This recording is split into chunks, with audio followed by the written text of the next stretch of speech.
It is 6:30, so I'll call the meeting to order. The first item on the agenda is to approve the agenda. I know one change is that we're not going to be doing the minutes as part of the consent agenda because the clerk has informed us that they're not ready yet. Are there any other changes people would like to make to the agenda? Hearing none, we'll consider the agenda approved. The next item on the agenda is general business and appearances. This is an opportunity for any member of the public to address the council on any item that is not on tonight's agenda. We would ask you to keep your comments to approximately 2 minutes, and we'll go ahead and take comments now. You can go first, Steve. I don't know if y'all, Steve Whitaker, Montpelier, I don't know if y'all saw the piece in the Times-Argus. I want to raise, the temperatures are dropping again tonight and tomorrow night to deadly levels. And the motions of like opening the memorial room till 4:30 and then just saying you're on your own. And I went to the city manager as last Friday and said, we should at least open up the info booth, unlock that info booth. And instead it stayed locked. He didn't find a key, didn't return the call, and somebody's sleeping bag was locked up in there. So we are recklessly,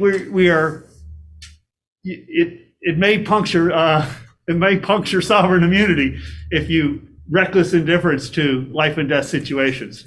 You know, you can't leave people outside at 10 and 20 below, and yet we are turning a blind eye to it as if it's all handled by our unaccountable nonprofit partners. So the fact that I said open the rec center, open the, keep someplace open. The teen center could be open. You need to provide some measure of safety to these folks that are unhoused. And I got crickets. Even though he agreed to find out how it could get opened and call me back, he reneged on the agreement. Snow removal, you put this very onerous parking restrictions in place, and yet the city's not living up to its half of the bargain. You're not plowing the snow while the cars aren't there. And that's why we agreed to move the cars and go way out of the way to park somewhere else to keep those streets open at night. And yet you're not doing the work, or your people aren't doing the work. And to me, that's ripping off the citizens, So those are the 2 minutes. Thank you. Online, I see Peter Kelman and then Vicky Lane.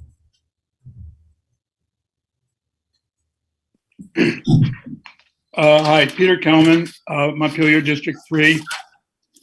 At last week's budget hearing, a number of people, myself included, commented on the lack of transparency and clear and timely communication regarding a good bit of the budget.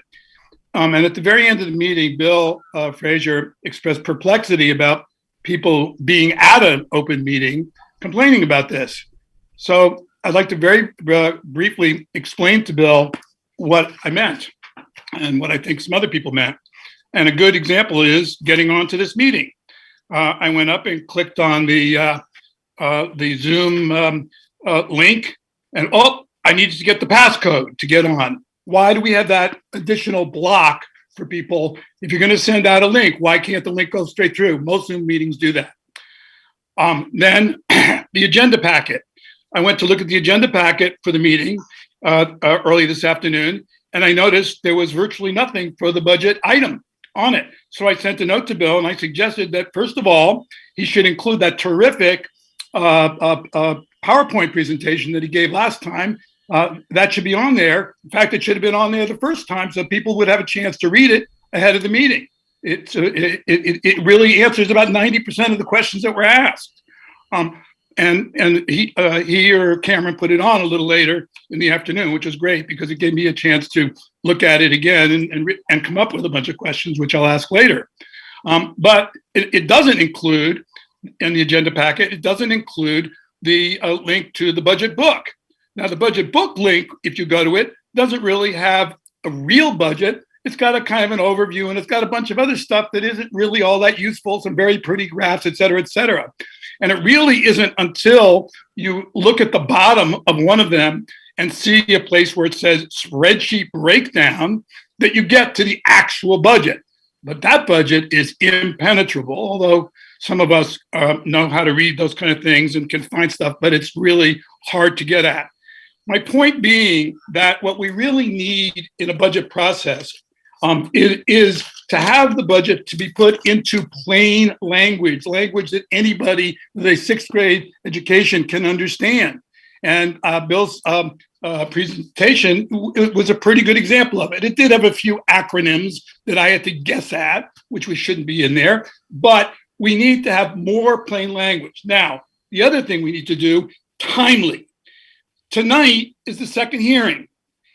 If I am not mistaken, on the 24th, the budget item will go up on the ballot.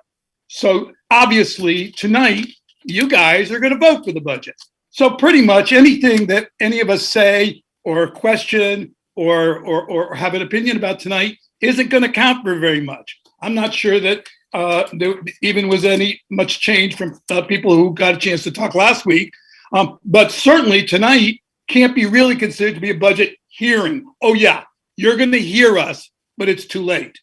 And I think you got to really rethink the process so that you engage people in budget making, just like you engage the city council and the city council and the city manager work together. People need to be engaged early and often. Thank you. Thank you, Peter. Vicki Lane.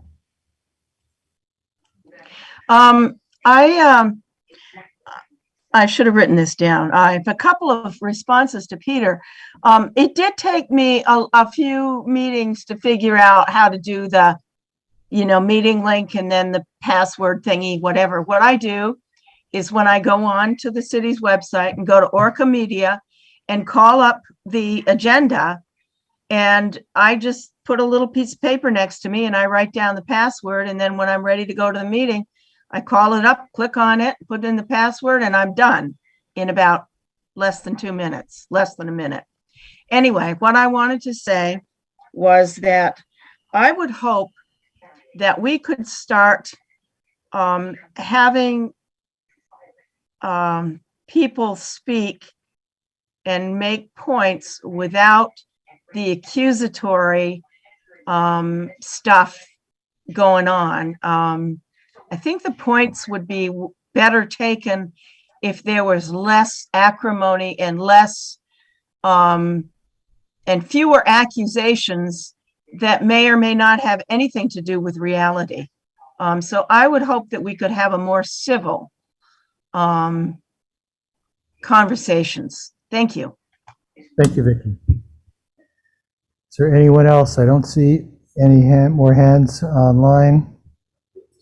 Oh, is there? Or is that just Vicki? Maria. Oh, She's waving her hand. okay, Maria. Why don't you go ahead? You're muted. Recording in progress. You're muted. Oops. I can't unmute her, sorry. This is Maria Aveni. Is that right? Maria, you need to unmute yourself. I thought I'd clicked on it. The joys of Zoom. I'm finding it somewhat difficult to locate some information and get informed. And I don't know if this will be dealt with later, but we have a pretty large bond vote coming up regarding rec center. And despite looking through the city's website, multiple departments, and searching the local publications, I can find very little information on exactly what's being proposed for the 8 million that we're ultimately going to be putting into this. And I would certainly expect clear communication about what the business plan is, basically, before you come to the taxpayers for that kind of money. Where can we find this information? well in advance of town meeting day. And why isn't it clearer now? So that's a great point, Maria. And the bond vote right now is to purchase the property, and that's a relatively new opportunity that the city had. And we've looked for years for a place for a rec center, and felt this was strategic to move forward with this. We do need to put together a plan. We'll probably, a more detailed plan, because obviously a land that size could have multiple uses, including, rec facilities, rec building, possible housing, and other things. So if this passes, we will then go through a whole sort of a publicly engaged planning process for the build out or use of the long-term use of that property. But it was to some extent, it was a strategic parcel. I think Jay may want to respond to. So I appreciate your question. We've tried to explain what we know today, but we don't have much more than what we've said. No, I don't want to add much more other than what's on the bond is a $2 million vote, not 8 million. So I just want to that she was clear on what we're talking about here. That's all. I grasp that, but I think that what's out there is a proposal to buy this property and then put 6 million into it. And I guess I'm curious as to what the contingency plan is if we decide not to go forward with 6 million to improve that property. We're taking it off the tax rolls if the city buys it, so it's a liability in two ways. Then there's a development cost, which we may decide is more than the city wants to carry. And what will we do with the property in that case? It's a big outlay as a just in case. Well, you're correct, and we don't know that it's 6 million. That was what the estimate of renovating the rec center is. But that's a fair. Yes, there will be a significant capital investment for a new property after that. Again, I don't want to speculate too much because we don't know, but the property could be resold. There's potential that portions of it could be sold even after we own it. But all the questions you're asking are what we're sort of working on next steps ourselves. So what are we buying precisely? That isn't clear. How many acres is included? What buildings are included? I've only been up there once, so. It's approximately 138 acres, and it's all the buildings that are there. It's the entire site. Okay. I'm going to hold off on the rest of this discussion until we get to that item on the agenda. Okay, so there will be more clarity coming. I'm sorry. I don't know if there's going to be any more clarity, but there's going to be at least this discussion about it. Okay. So I'll hold other questions until then. Thank you. Okay. I'm not seeing any other. Kim Cheney.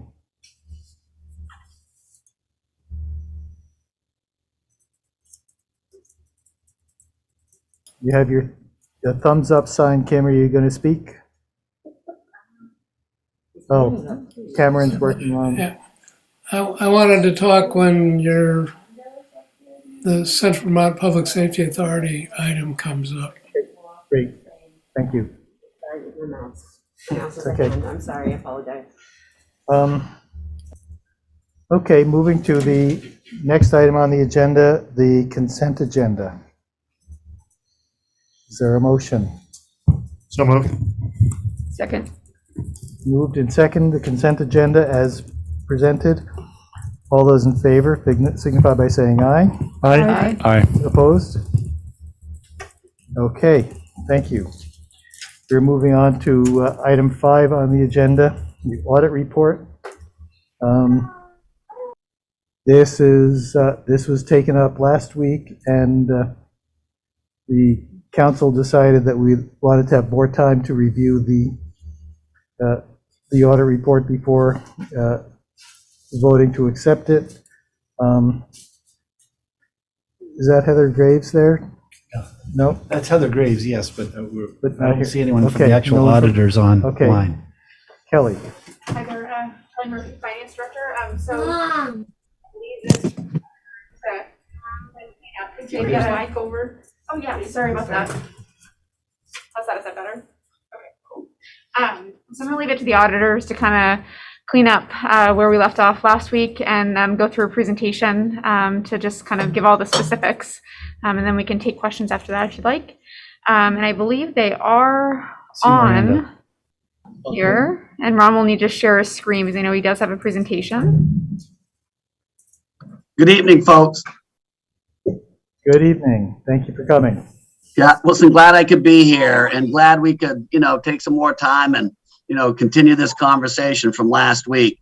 Do I have the ability to share my screen now? Go right ahead and share it. All right, how do you do that? So walk me through. I don't see view. I'm not seeing an option here, Kelly, to share this. Oh, right here. Got it. Thank you.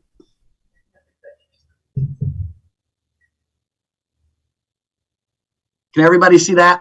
There we are. Thank you. Yes. So I'm going to go back to last week, and Kelly had kind of given you a summary through a memo, of the the fiscal state of the city of Montpelier, and had some audit talking points. Miranda had kind of gone through and confirmed exactly what Kelly had shared with you all, and when it came into like taking the selected pages of the audit and going through and having some conversation, I know that there was some comment about not having either access or time to review, the audit financial statement. So what I've done, is taken, certain pages out of that to generate this presentation tonight and have some conversations, with the city council to, to pick up where we left off last week.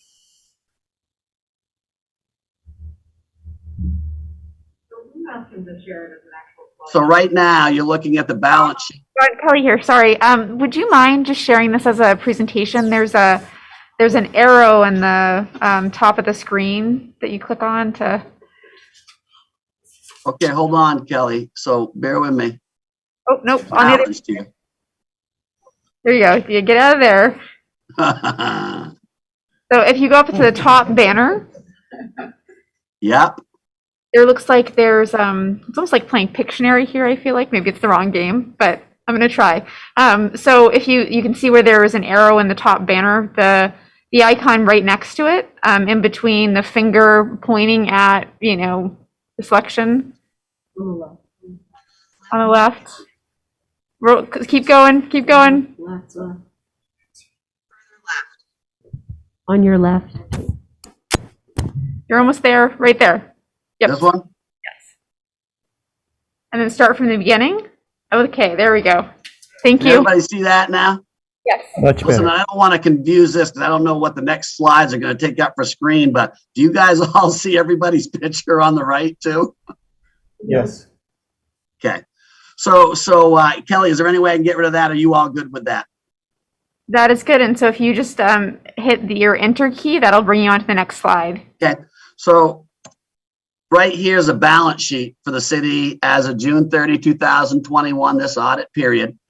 And what it's got is all your governmental funds for the city as of 6/30/21. The one that, obviously is the operational fund for the city of Montpelier is its general fund. And at June 30, 2021, the city had them in the first column, $6 million worth of assets, against liabilities and obligations, deferrals of about $3,850,000, which leaves you at the end of the year with equity of about $2.2 million at the city of Montpelier. The big number to be discussed, is the unassigned fund balance, and I'm about the third number up from the bottom, of that column of about $1,600,000, $1,599,000. Everybody see where I'm at? Yep. That's a reduction last year of about, I believe it was about a $200,000 reduction. From last year, the unassigned fund balance went down about $200,000. And the city, as I recall, has a fund balance policy where it's typical that you keep it at, Kelly, 15% or about 60 days of your operating budget. Is that correct? That is correct. Yeah. So to really kind of put that one into perspective, folks, I'm just going to go down one page, and I'm going to come back to these other columns, that you have here, because there's some more details later on, in that, but I'm going to go down one more page, and basically look at a comparative information from 2020. We typically put 3 years of comparative information to kind of show where your assets and liabilities were the year before, to put it into context. Sadly, as we pretty much qualify every governmental presentation, going forward for the last 2 years, 2020 and 2021 were a pandemic year. And it's really kind of hard to have a conversation of comparison, when you're in the middle of a pandemic and the city was really kind of, going through survival mode, like a lot of other typical, governments, shutting down government, furloughing people, and stopping or halting, certain capital projects. And all those are all things that the city of Montpelier did, but there's really nothing that I could say out there for 21 and 20, and 19, given the fact that the most two recent years, including the audit period, are in the heart of the pandemic. There's nothing out there that really, jumps out at me as far as the general fund, goes, and all of its other activity funds, that would say, hey, there's something that's a real big talking point for our general operations fund here right now, especially during the middle of the pandemic. I don't see it, folks. So I'm just gonna flip to the next slide here right now.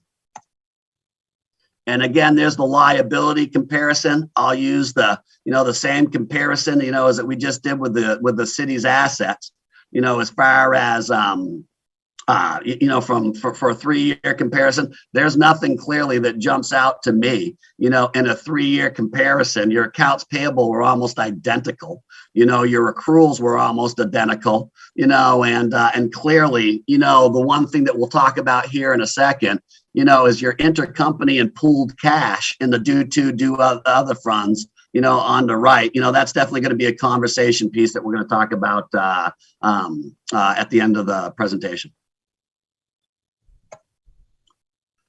Here's one certainly, that just kind of redirects the city's commitments and carry forwards and some of the obligations and council actions to reserve and restrict various monies of the city. And in the full audit report, you'd actually have the complete breakdown of what those are, with the council resolutions and the carry forwards, of what that number is. And that is money that the city has set aside for specified projects that is not in addition to the next slide of your unassigned fund balance of $1.6 million.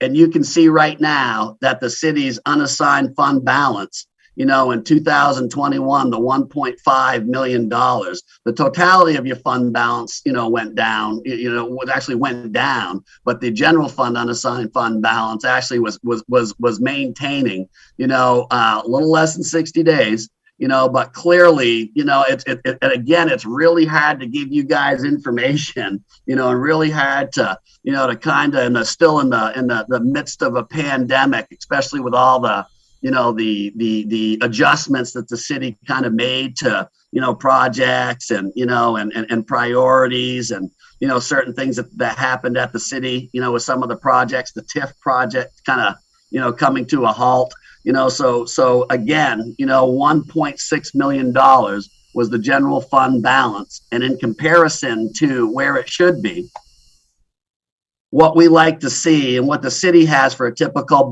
fund balance of 15 to 16%, which would be the equivalent of 60 days. And the national standards that's put out by many of the, the sounding boards, the authoritative oversight agencies like the Governmental Accounting Standards Board, says that you want 30, 60 to 90 days of your operating budget in reserve. The city has a policy where it's 15% or 60 days of its operating budget. And when you take that into consideration with the funding of the various articles and capital, to put that in Montpelier terms, it's about $15 million. So your fund balance would be around $2.1, $2.2 million for representing, and adhering to your fund balance policy, which would try to be close to 60 days of that operating budget. You're at a $1.6 million, and that's even shy of what your fund balance policy dictates for the city of Montpelier. So that's definitely a talking point that we're going to talk about in the the back of the document, and really come into some of the other things that play a part in that fund balance, and how the city will use that fund balance to mitigate various things such as cash flow, such as fronting the TIF project, for the investment, as that TIF was gearing up, and the planning and all that. And I think that was about $1.1 million. There's a variety of things, that the city, will use that fund balance for, and clearly it's shy of what you guys, have set for a benchmark, for lack of a better way to say it, that 60-day mark. There's some other funds that are considered major funds for the city. The capital project certainly being one of them, and the city has a multitude of various capital projects going on now. The community development fund and the other governmental funds, folks, is predominantly your cemetery funds, your recreation fund that you have. I think you have a senior center fund, that you have out there, and you've got about $2.3 million sitting in those various funds, and of which the three predominant ones that make up that $2.3 million are the cemetery funds for the city, it's senior center, and it's recreation fund. There's a breakdown, clearly of what you have for, for your revenue breakdown. Clearly a lot of the revenue that's coming into the city is funded predominantly with taxation, and you can see the other breakdown. And for those, the reference that the product that you all had last year, the full audit report, these color shades that you see, there's actually a detailed breakdown on Schedule A and B of your audit report, that actually gives you line by line what those other revenues are. But obviously property taxation, makes up, the lion's share, of what the city has for, for revenue streams coming in. Expenditures the same way. You can see and get a flavor, of what's going on, that you have here, where your money's going as far as expenses go. Public safety is a big expense, for the city. You can see what that representation is based on, $1 in totality for the city. So there's a breakdown of where your money goes, to fund those various departments. And here's something that we always like to put in, folks, so you can kind of benchmark and gauge, where you are in 20 and, in 21. For what's come in for money and what's gone out the door for expenses, just to give you an idea for comparison, and if somebody says, hey, Ron, is there any take on that? It's really tough to really take 2 pandemic years and really kind of make sense of it all in the world of government in this day and age, because that intergovernmental, came in larger than what was budgeted for, because the city, when it prepared its budget back in 20 for 21, had no idea that it was going to hit a pandemic, and no idea the various grants and funds that were going to come into the city, that it typically wasn't used to. So you can see kind of an increase in there, folks, of what, really what that, did. There was some money that came in that was not property tax related to the city. And a lot of that was various grants and things and other funding that the city got to combat this pandemic, and other certain things that were, certainly some of them what the city was used to getting, but a lot of that is pandemic funds as well. This is going to be a big talking point here in the, in the past. And this is something that I was looking forward to, having that conversation with you all last week, and, and really, kind of bringing you back to another presentation we had done in front of the city council, and, and really, what we think is some of the, the, hey, pay attention here area, at the city. And these are all the proprietary funds. These are all, in theory, funds that are generated with non-property taxpayer dollars, but clearly, are supposed to be paid by service fee revenues, to fund the operations of these various areas. And the one that really, strikes out at me, certainly, and as I said, in a past presentation for the city, is the sewer fund at the city. You can clearly see in the second column there, the $52 million. I'm about maybe 2/3 of the way down the paper on the total capital assets of $52 million.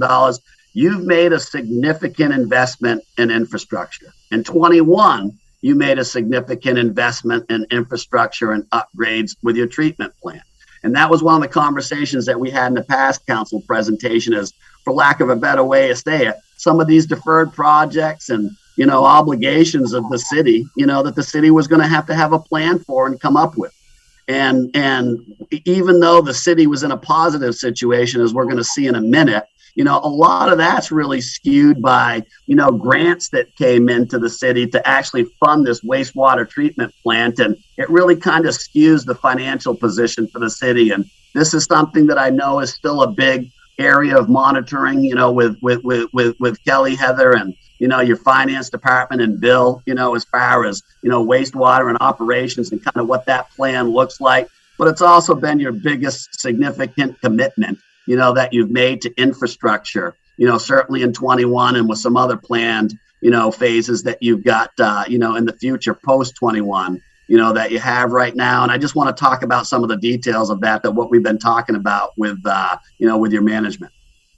And then the parking one and the district heat fund, one of the comments that we had, with Kelly, regarding those funds is when those funds were birthed, at the city, and, that there was this intent, what these things were going to look like years ago.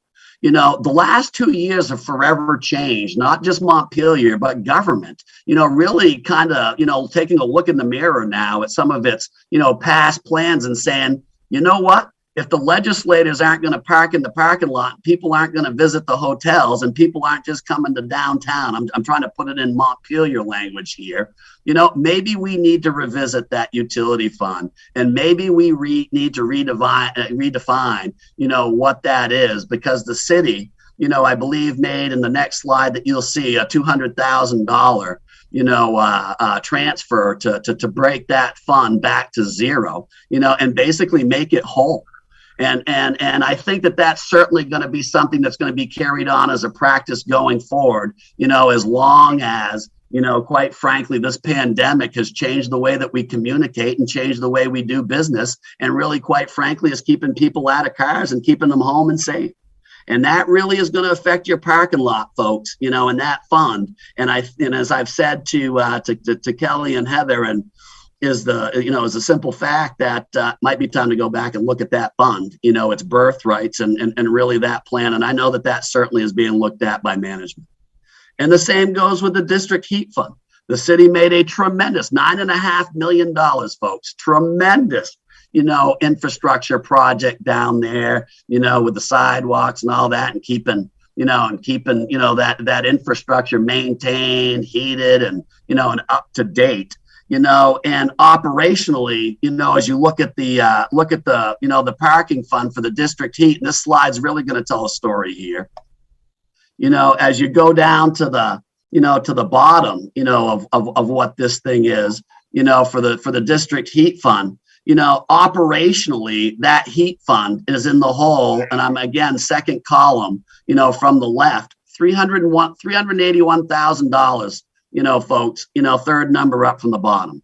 So there's some conversation that have been had, with, Kelly, your staff, and, and the city management, regarding, what, I think it might be time that the city go back. And I know that that's certainly eyes on right now with Kelly and her staff, go back to looking at these parking funds and this district heat fund, and really kind of looking, at its birthrights and how that's funded forever going forward. And then again, your sewer fund. Somebody says, what do you look at here? I look at about, $11 million plus of bonds that you put into your wastewater treatment plan last year, predominantly funded by the U.S. Department of Agriculture, that were necessary renovations and upgrades. And I think that was only phase one. You got phase two, possibly phase three. You've got deferred maintenance that you're looking at here. And it's not cheap to put pipe in the ground, folks, this day and age. And I think that that's something that, that again, management continues to look at, monitor, and, and quite frankly, forced to readjust their plan, on how it's going to, to take care of, maintain wastewater in the city of Montpelier. So utility funds are certainly one of the big conversation pieces that we had with you, and your management this year. And I think that that's something between wastewater, parking, and district heat that the city really, still has to take hard looks at that, going to make some hard decisions and, and quite frankly, go back to, again, some of these birthrights on, how these things got created and what their intent was. And make adjustments where necessary, or continue to make adjustments where necessary. This is a 3-year graph, as far as what you own in those proprietary funds. You'll clearly see the non-current assets, which is your fixed assets or infrastructure. You'll see the level of increase in the investment that the city has made, during 2021, net of depreciation too, where the city, you clearly see that trend is that the city is putting a lot of money in infrastructure, and this graph is nothing more than support for that statement. Liabilities. A lot of that, your current and non-current would be the long-term portion beyond 1 year of your debt service payments. And, and clearly the city has made the decision, which I completely concur with, to go fund these infrastructure upgrades, by borrowing. Government should use long-term money to fund long-term investments. And clearly $11+ million for wastewater was invested, in 2021. And really, again, here's what came in the door and here's what went out the door. And here's really some more talking points, for the city. And the one big one for the sewer fund, wastewater, which I alluded to up front as we were, kind of talking about those proprietary funds. And as we get closer back to our talking points, when you look at that second column and you look at that line item about 3/4 of the way down the page to capital grants under the sewer fund, you're going to see about $3.7 million of grants that came in. And I believe, Kelly, predominantly that was all rural development, correct? The lion's share, yes. Yeah.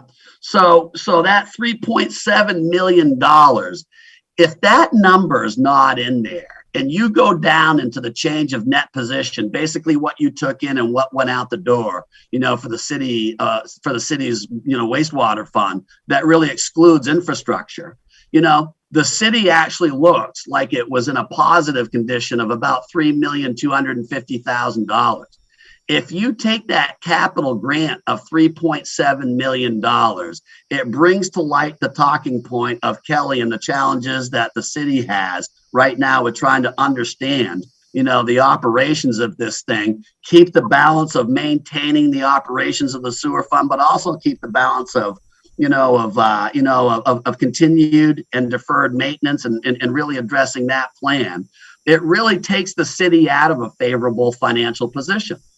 And you got a lot of people that would go up and say, but Ron, depreciation or a paper number of $1,059,000, and I'm still in that sewer fund and I'm about halfway up with depreciation.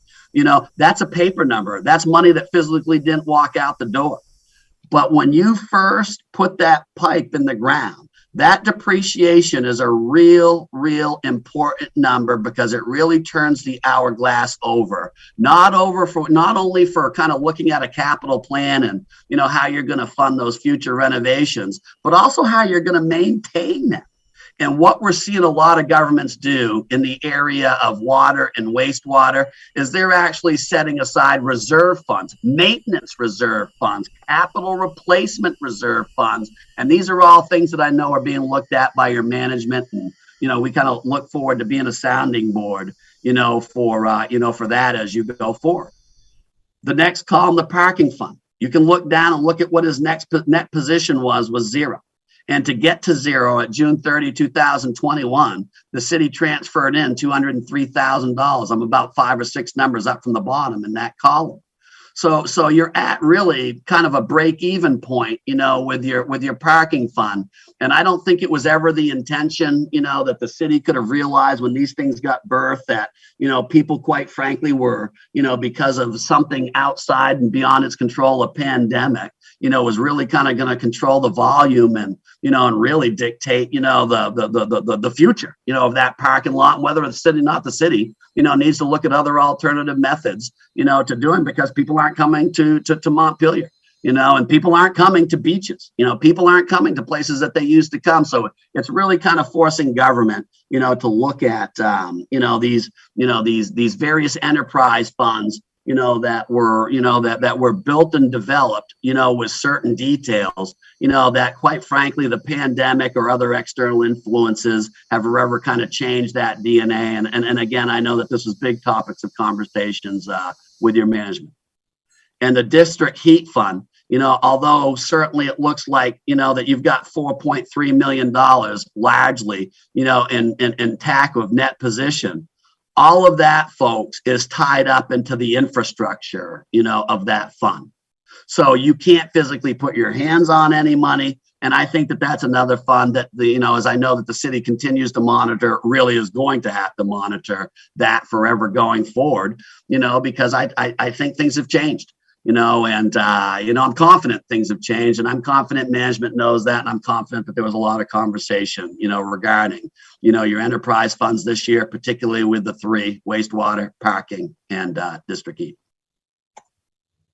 And here's really a 3-year comparison, of the operational, funds for the, in totality for the city. During the year, there's been a decline of fees, parking lot, I think, is a big representation of that. And again, the operating expenses, you're going to see, a lot of the operational expenses have gone up, from 2019 to 21. I'm really not, concerned, really about the operational expenses, because I think the city did everything that it had to do to really kind of, for less, and it's a horrible analogy, but to stop the bleeding, in some of these proprietary funds, and really, force the city to make some hard decisions. And a lot of those hard decisions were really caused, in the face of a pandemic. And getting into the discussion points here, the business activity funds, which I really tried to emphasize going through the pandemic, the city management continues to monitor, the financial position and the operations of those business activity funds, those things that are, that are supposed to be paid for with non-property taxation, with user fees and any type of other service fees. And I know, this is going to be, I think, probably the single biggest challenge that the city is going to have over the next 2 and 3 years, is really kind of looking at the business activity funds, and really the objectives of them, and revisiting any other adjustments that need to be made to them. And I really think that the one thing that this pandemic has done is, especially with the last one that was passed in November, with the Build Back America, I believe is what it was coined as, is the money that's gone into the infrastructure. Typically, government, through CARES and through ARPA saw some relief money for, revenue decline, through various hazard pay and, other foreseen things that were caused by the pandemic. But now a lot of these projects, that were deferred because the government didn't really, the projects may have gone away in their entirety, or the complexity or the objectives of these, these capital projects and investments would have changed during the pandemic. As they're revisiting these things, they're finding out now that the cost has some things, have almost doubled, gone up by 20%, 30%, 40%. So it's literally forcing government to really kind of look at the projects that it has, reprioritize. But the federal government also realized that. And the last stimulus package back in November, compounded with the one in Congress right now, which is like, Build Back America again, I believe that they're trying to pass in January or February. It is dealt solely so that government can have an infusion of capital to literally allow you as a political subdivision to mitigate some of these additional costs and inflation and some of the other things, that go hand in hand with public works, that go hand in hand with water, wastewater, your heat fund, your parking lot. It allows you now to have access to some necessary money to kind of mitigate the pandemic, the inflation, and allow you to kind of get back to business as usual. And let me just say that there's not enough money to go around in infrastructure, and there's a recent knock at the federal government with this latest stimulus package that's being, trying to be passed in Congress right now, is that the states are holding on to a lot of this money. And that doesn't help out the municipalities, so I encourage you to work with your state departments on who typically will fund, this, because the states have a lot of money.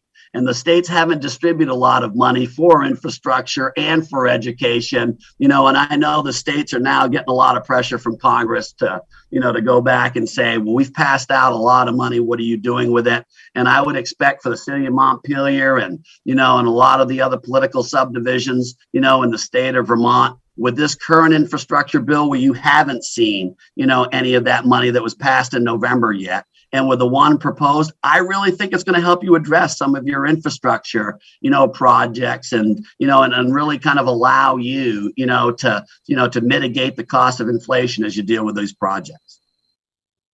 Debt and future debt issuances. The city took on a lot of debt this year. It was about $11 million.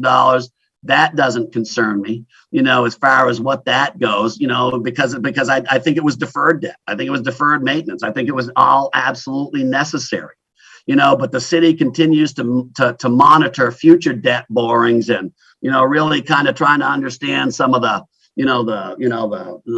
challenges that it faces as it continues to make infrastructure repairs and upgrades and renovations, necessary renovations, and remember, the city had invested, I believe, into one of the various TIF projects that came to a halt, $1.1 million.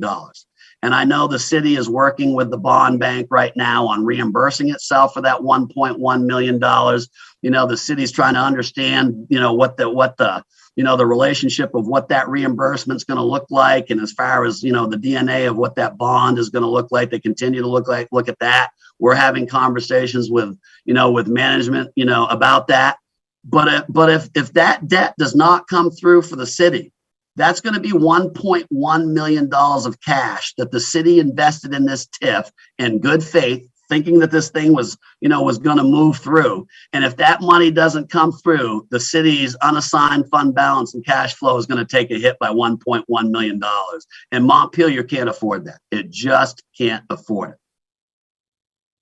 And then lastly, with the November stimulus package, about to be introduced to, to the various states and accessible by the municipalities, the 2021 November infrastructure, package about building America back, and then the one that's in Congress right now being talked about. Clearly with all this money coming your way, there's going to be some wholesale changes to federal procurement that the federal government, the various agencies are still working on. We continue to work with your management on upgrading its procurement policies to really kind of accommodate, the future federal stimulus funds that you're going to get. That's about all I got, folks. And I'd certainly, Kelly and Bill, open it up to any questions that you all may have. Okay, thank you.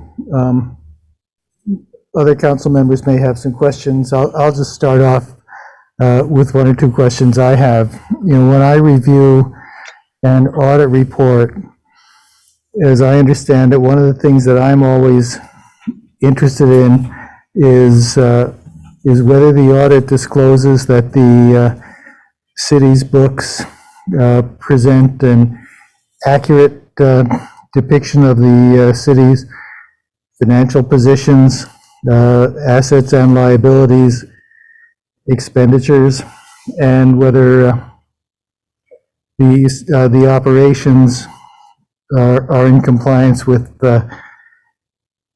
generally accepted accounting principles. And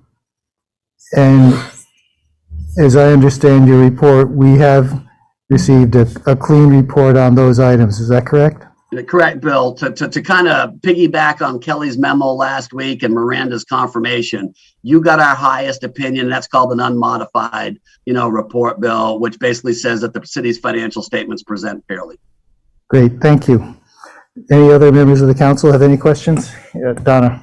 We should all cheer Kelly and your crew. Yay. Yes. It was a Herculean effort, folks. And I know that Bill and Kelly really wanted to put this in front of you, last week. And we kind of put the brakes on for today. And I'm glad that we did, because I want you all to feel comfortable. This was a Herculean effort, folks, by your staff, working with us really to kind of get to where we're at here today. And hats off to them.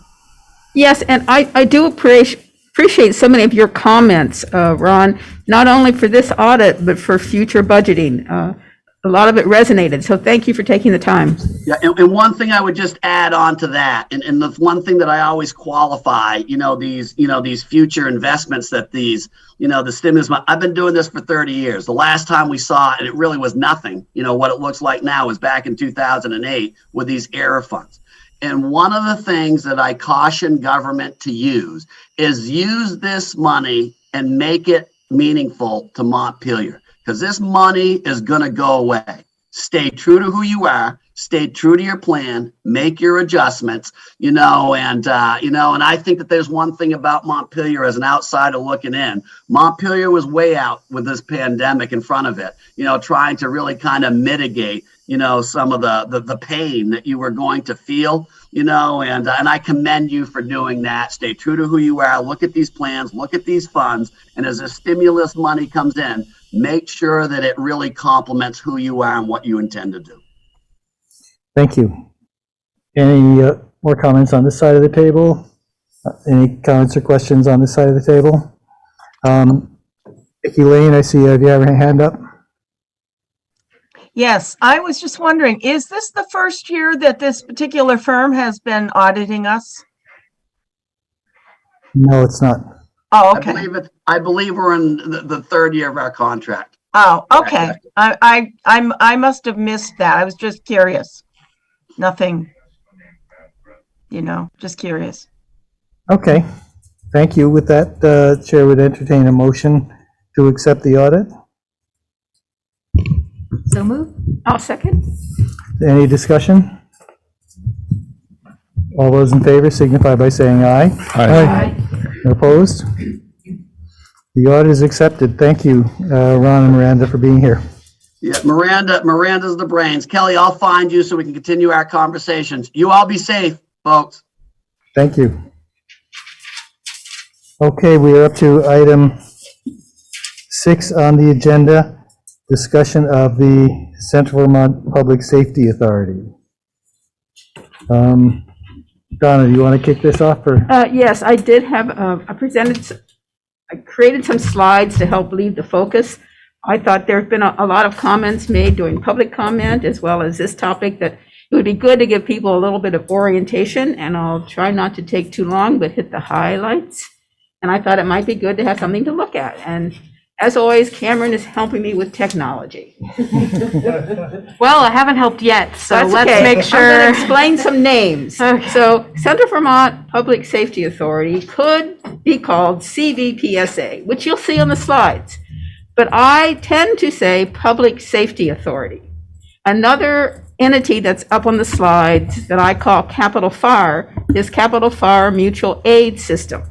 Sometimes it's known by its initials, but I have chosen not to use them. I'm trying to use real names, and hopefully I can keep you understanding who I'm talking about. Now, I am wearing 2 masks, so if anybody can't hear me either here or online, put your hand up. That would be good. So the Public Safety Authority actually started out with 4 municipals involved: Barre City, Barre Town, Berlin, and Montpelier. There were others like Northfield that attended off and on, but for 5 years we met and we worked on this charter. This charter includes not only the functionality of the board and the organization, but also governance of its members, cost allocation systems, and it went before the legislatures. And you know, working with the legislatures, you have a lot of work there. And it was in 2014 that we finally got it approved, and we were chartered, and we had our first meeting with a handoff from Central Vermont Chamber of Commerce, who was holding the committee meetings, to the actual Board of Public Safety Authority. So in August 14. Now, March 2015 was the first time the organization attained money, and it was $75,000 so we could hire an executive director. We were very, very lucky to get Paco. He was retired from as a Vermont Safety Department as a deputy commissioner there, very experienced, and we hired him as a part-time executive director. And he, within 6 months, created what we call a business plan. And we were looking at, after meeting with the public safety authorities, public safety departments in the 4 towns that we had started with, as well as Barre and Montpelier, we realized that dispatch might be the beginning place for us to look at regionalizing. Because we could have looked at the police department, the fire department, but dispatching was a central issue of communication. So his business plan was a model about whether it would be a centralized, brand new dispatch building, or would it include both sites in Barre and Montpelier, what we call one system, both using the same system and overlapping. And hence we'd keep both dispatch centers open in both cities. And that actually was presented to the councils, but it was not accepted as an operating plan. So in November in 2016, again, working with the city's public safety staff, under their advisement, we added an executive committee to our business plan where the police chief and the fire chiefs were part of the oversight of the operations. In 2017, the very beginning, we refined the one system with 2 locations as advised by the public safety staff. Again, was not accepted as an operating plan by Barre and Montpelier city councils, and they both encouraged us to find a 3rd member. And we really wanted members, but I must say, at some point, we weren't putting as much time in seeking new members as we were trying to make good partners with the members we had. In 2018, Capital Fire Mutual Aid System joined Public Safety Authority under an MOU. They weren't a pure municipal, they were a group organizing 30 different towns. In December 2018, with the advisement of Capital Fire and their participation, we looked at one centralized dispatch center, either renting or leasing, with a simulcast system that was very important to Capital Fire. And we laid out a cost allocation plan. This was not accepted by the Barre and Montpelier city councils, and at that point, our executive director resigned. He felt there wasn't support for his work, and he needed to leave. So in 2019, 2020, 2021, and beginning in 2022, we are without any staff. And as all of you know from our city committees, when you don't have a staff member there, there are things that fall through the crack. It is hard. But we have kept our spending under $5,000. We have our website, we have board liability insurance, we have given money to dispatch training, we've been very successful. All of Montpelier's dispatchers have been certified, federally certified, and we've had enough money to keep and maintain as people come in, and that's really good. Now, in August of 2021, we have brought forth a report to the cities about Televate's telecommunication need assessment report. Now, this was where we had gotten money 2 years before for $50,000. We took that and added it to our fund balance, and we spent $55,000 for phase one of an assessment and planning. And this dealt with telecommunication, all the radios, all the towers, huge study. And we were very pleased, and we heard very positive comments from Barre City staff, Montpelier City staff, and Capital FAR. They made their own recommendations that came out of it. Everybody was in sync. And I must admit, I felt the Central Vermont Public Safety Authority Board really thought we were having a turning point in our relationship, that we were really going to have some clear action from not only us, but from our partners. And that hasn't worked out so good. Barre City has decided they'd like the report. They're going to use the report to move forward, to get their consoles, to work on in-building communication issues, but they don't feel a need right now to work with Public Safety Authority or Capital FAR on what Capital FAR wants is a simulcast system with radios. And as that says, it's a $3.9 million equipment acquisition. Now, we're not talking about upgrades, a simple thing of upgrading your computer.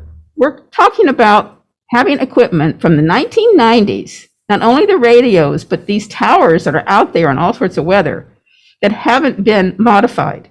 And you cannot get any federal grant money to apply to a public safety communication system that doesn't meet at least a P25 standard. And that's what this report puts out, a design of a P25 standard for radios, consoles, etc. Now, that report not only lays out the design, but it also lays out the possibility of moving forward and actually getting perhaps even a new coalition. I mean, I must say, I felt Public Safety Authority Board was very open, saying, okay, if we aren't the entity that will work for our Central Vermont community public safety providers, then fine, let us help you create one. But you definitely need partnerships. The cost, that $3.9 million, is not going to be carried by towns of people of 2,000 people. I mean, the radio doesn't cost less because there's less people in the town. So we really have to have a regionalized system. And when we applied to Leahy's grant last year, we heard again and again, it has to be a regionalized system. It has to have really strong, defined equipment. So we need another step in that equipment. We need to really lay it out.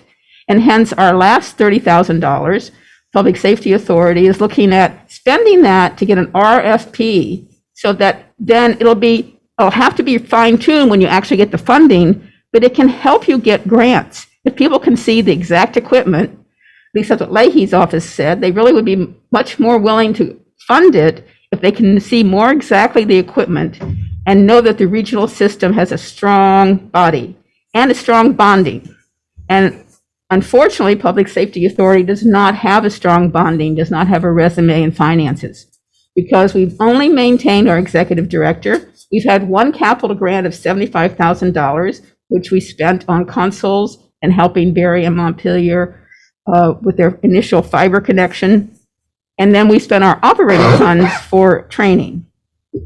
So the next slide is like, okay, we think regionalization works because it combines local resources, local control, and then you can go after state and federal grants.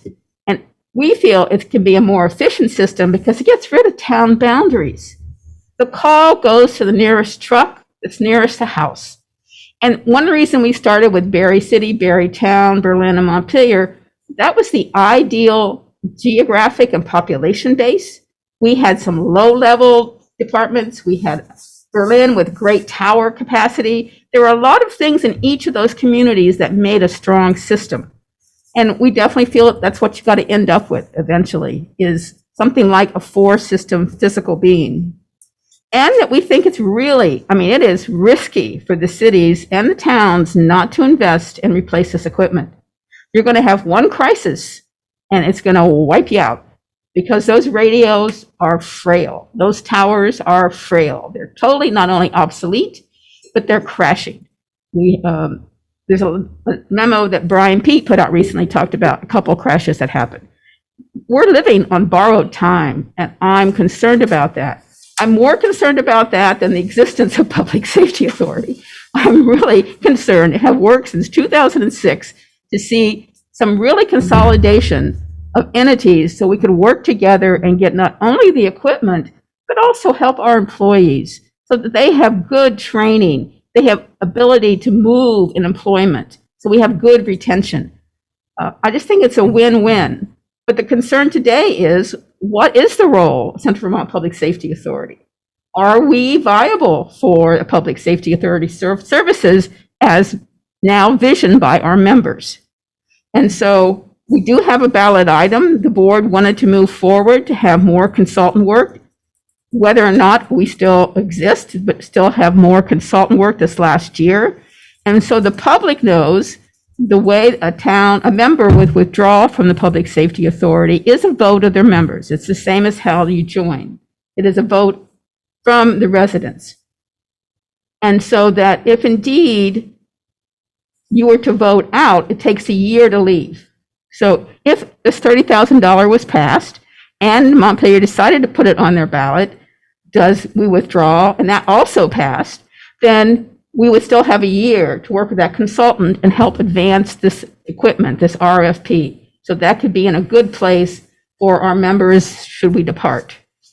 And I must say, I think it might be really good to put it before the voters, because I feel that the councils have not been clear of their own commitment to this regionalized entity. It had members that created the charter, but then select boards changed, councils changed, staff changed, and it hasn't been as solid as when we initially started on the charter. And I'm hoping that if indeed we decide to put that on there, that the voters will get involved and maybe give the council some real clear direction. Questions? I'd like to take questions from the council first, and then Jack, you can open it up. Connor? Do you mind just recapping Barry's current status here? You said they heard the Televate report. They were like, great, there's stuff we can take from that, but not necessarily through CVPSA. Right. Okay. We were asking that Barry, Montpelier, and Capital FAR come to the table with us and work to implement this design system. And Barry felt that they were not committed to this simulcast regional system, that they wanted to work on their consoles and their radios. Okay, thanks. And there'll be other board members who'll talk who maybe can do it. There was an actual letter that came out, yes, that Montpelier signed on, Barry signed on. Yep. I mean, Bill may have a copy in his computer. So if I understand it, what you're saying is that Barry City likes everything about this Televate plan, except the part where it would be part of a regional system. And they want to go their own, have their own separate dispatch system. Is that right now? What I would say, well, not separate dispatch system, but right now I would say they indicate they don't want to spend any more time on this $3.9 million acquisition. They want to focus on their console, which is great. That's part of that system that needs to be done. And their in-building issues where they lose communication with their first responders when they go inside buildings. So that's what they want to focus their time on versus joining a committee to work on the larger simulcast system. Mm-hmm. And this $30,000 ballot proposal is not a request to the municipalities. It's a proposal being put on the ballot by the authority, right? Right, and the authority has taxation authority, but only to its members. Capital FAR is a member by MOU. They're not a municipal. So they're a district FAR union, which is quite different. So we can't tax them. And that was one of the things we were hoping that in phase 2, with the consultant work, we would do more outreach with towns and get select boards involved. But right now, the FAR stations are mostly independent and volunteers. And is it reasonable to expect other towns to volunteer to join up?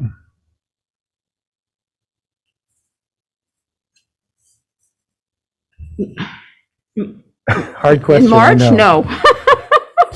No. No. But in the foreseeable future. I think only through Capital Fire. And I do think that Montpelier has built a great relationship with Capital Fire because a sub-branch of that organization called Capital West has several contracts, like 18, 20 contracts of dispatching with Montpelier. So Montpelier and Capital Fire have a very strong relationship. And hence, again, Public Safety Authority is totally willing to work with them and our consultant to bring one on board to help them facilitate that happening. Okay, thanks. Anyone else on the council with any questions at this point? You'll have more chances, don't worry. Kim, Cheney, you've had your hand up from the very beginning of this presentation, so why don't you go ahead?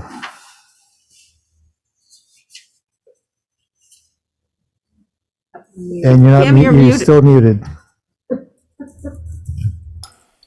Okay. I've been on the board for 6 years, and it's been a struggle. But what I want to say to this board is the only way that I can see improvements in the communication system is to have an effective regional plan. And there may be difficulties with, well, let me stop there. It needs to be an effective regional plan. And I think no grant provider will give us money, or the towns or the cities, unless there's an effective governing plan. CVPSA has the means to do that, but as Donna pointed out, we're a long way from reaching agreement. Chief Pete's plan talks about forming a municipal corporation. But I gotta tell you, this is a really complicated business. You would have to work out proportional board representation. You'd have to work out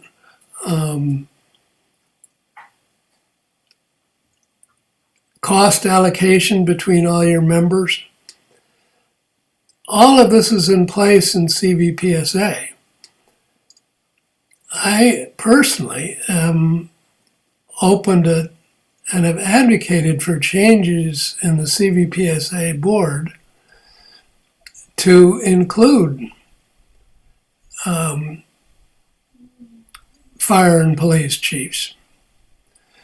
The cities have rejected that. But this is the very plan that your police chief is making in some way. But what he leaves out is whoever runs this has to be a public corporation subject to the open meeting law and with transparency. I can't tell you how disturbed I am to have to find out what's going on by Mr. Whitaker filing public document requests. If we're going to work together, we need to get it out on the table. And what really needs to happen, and it can happen under the auspices of CVPSA or whatever group you want to have, is essentially a regional plan for getting some grant money to build a communication system throughout the county that would include the hospital. Because frankly, most fire and EMS services are EMS these days. And I think virtually every Washington County family will have some need for emergency services in the next few years. And unless we plan now, that's not going to happen. So my suggestion of this council is any idea to terminate CVPSA is premature. We need to get the RFP built. We need to get a so-called shovel-ready plan to give to the grant makers at the state level, which is where the money has to come from. And I think that's going to happen sometime between, we need to put this together in the next 3 months. Because I think grants will become sometime this coming summer, and we need to be ready. But we need to have an organization that can handle it. And we have to clearly say who owns it, who maintains it, and who pays for it. And those are tasks that are in front of us. And I urge this council, let's give it a try here. If it doesn't work out, there'll be primary elections in September or whenever they are, and this matter of withdrawal could come up then. But it should not come up unless there's an alternative in place. And I have not heard any viable alternative that will get anybody at the state level to even consider a major grant to get at the kind of things that we need, because we just haven't sorted out all the government's issues. And so, Kim, is part of your thinking that even with all the shortcomings of the Central Vermont Public Safety Authority, it's essentially the only possible vehicle to get us where we need to get in the foreseeable future? Yes, and there's nothing to say that the board can't be remade and restructured. That's completely possible. I can see proportional representation for towns to belong to this central organization. And when we did the planning for regional dispatch, it shows what everybody knew would happen. If you band together, your expenses can be better managed and you'll get better service. Will it save money? Well, we figured out it would for that particular project, because what we were doing with dispatching was so inefficient that they were paying huge amounts in overtime. And you could organize it in a way so that you didn't need those expenses, and that was enough. That was a substantial example, but it's an example about how cooperation and working together can actually be more efficient. And in any case, I don't see any money coming for this, our needs from the state, unless and until we figure out how to do this. And we ought to start right now and plan how we're going to do it. Thanks, Kim. Justin Dressler. Hey, everyone. Thanks, Kim. Thanks, Donna. I, in large part, agree with both Kim and Donna. I think they're, for the most part, saying the same things. Jack, can you hear me? Yeah, could you please just say who you are? Sure. Justin Dressler, CVPSA member. I'm the newest board member, so take what I say with a grain of salt. So having looked through the history of the committee and studied it and looked at the charter, the authority has this extraordinary amount of power, like in theory, but in practice it has none, has been my experience so far, is that it could do a lot, but it's actually doing nothing. And Jim Ward said it best at the last hearing, which is that it's much closer to an exploratory committee than it is to an authority with any sort of bite. That's essentially what's been happening. We've been exploring all these different options, presenting them to various city councils, and then being rejected. And so Donna explained that whole process where all this work is happening, but there's no buy-in from anybody, anywhere. There's no buy-in from Montpelier. Like, if we're being honest, there's no buy-in at all, as far as I can see, from Montpelier itself. And I I don't know why. I do think, I want to choose my words carefully here. It is true, as Mr. Whitaker has pointed out, that Montpelier has a conflict of interest. I'm not saying that Montpelier is engaged in some sort of conspiracy to undermine the CVPSA by any means, but the dispatch contract creates a very clear and obvious conflict of interest, and you don't need to be actively thinking about that conflict of interest or conspiring or engaging in any sort of like ill behavior, but that conflict is there, and I have to question whether that informs this complete lack of buy-in from the town. But it's not just Montpelier. Nobody cares. Nobody cares about this project. And if Montpelier isn't going to care, nothing's ever going to get done. But it's like we have this wonderful opportunity. The governor's ready to throw millions of dollars into his budget that we could tap, but everyone needs to believe. And until we believe, until Barry believes, until the outlying towns believe, nothing is ever going to happen. So that is my that's my take on this. Thanks. And do you have a thought about what should happen with this ballot proposal? I think you should, I don't think that we should consider withdrawing from CVPSA right now. I think you should give us one more year, see if we could put together an RFP, because I do think, like, unfortunately, I think what happens to happen here is I think you have to put the cart before the horse.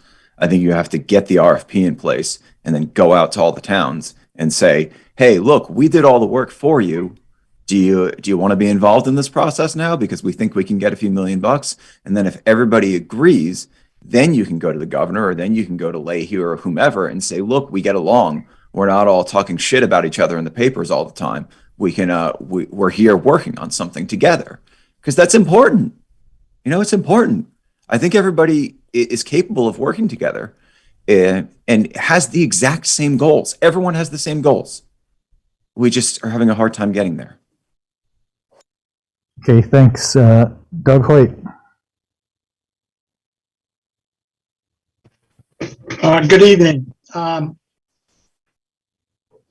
I guess the best place for me to start is to say to everybody is that when Capital West was first formed, I guess I was instrumental in getting it to where it is today.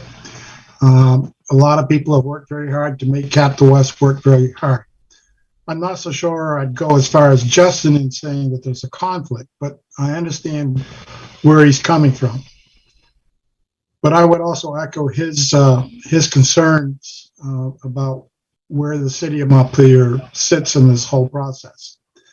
In the history of the Public Safety Authority, there have been any number of people that have appeared before us and talked to us that were members of public safety organizations that did not want to see Public Safety Authority succeed. In fact, for many months, we even had a lawyer from the Fraternal Order of Police at our meetings. And actually, Carolyn was very helpful in trying to get us to a position of providing training for the dispatchers in both Barre and Montpelier, who were not getting the training they needed. So we were advocating for that type of training. And I think it did some good in terms of service to the people in Montpelier, Barre, but also to those people that are in Washington County, greater Washington County. But as far as the future is concerned, I would suggest to you that you have to ask both the Barre representatives and the Montpelier representatives, where are they getting the money to do the things that they say that they're going to do with their operating systems that are in place. Both console systems in both Montpelier and Barre need to be replaced. They are beyond, by any stretch of the imagination, beyond any life expectancy.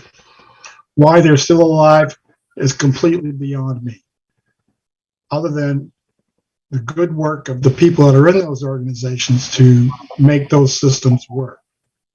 So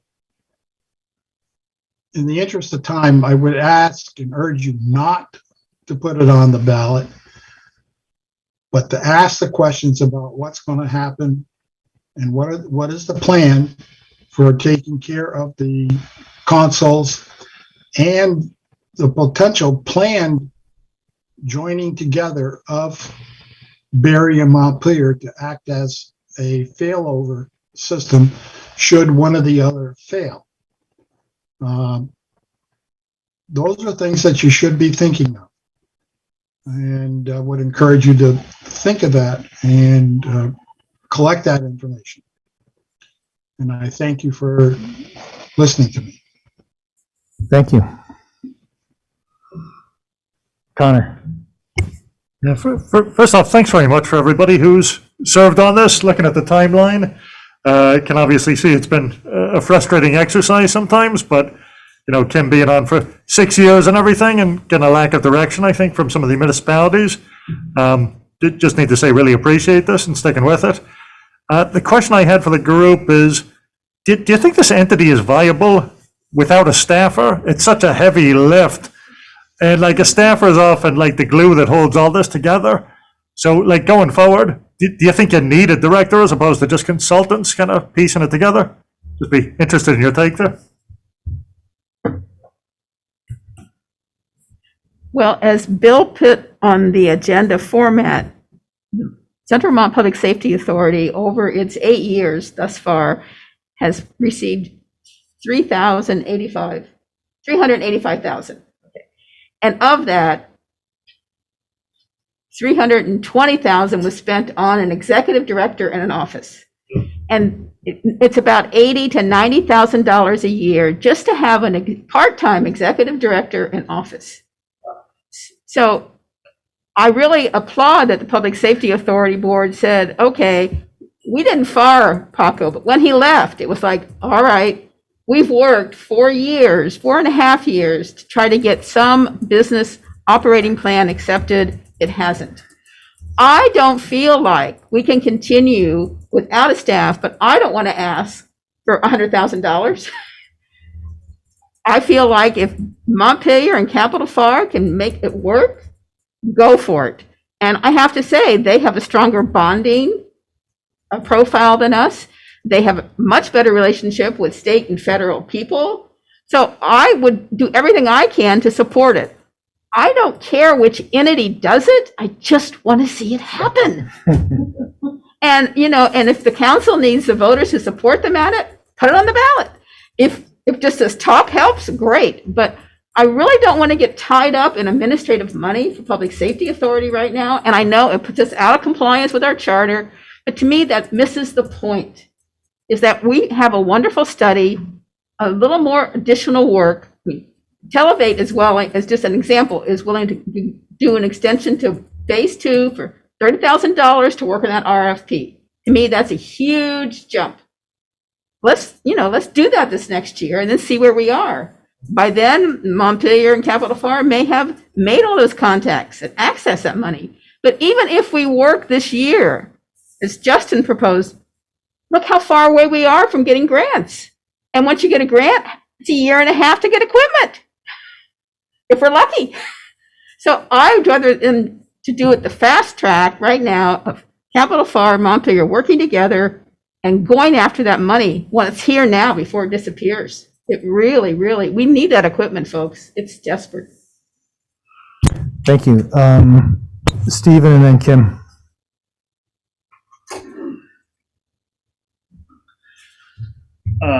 I've been working for quite a few years on this project. I first spoke at the joint meeting in 2018.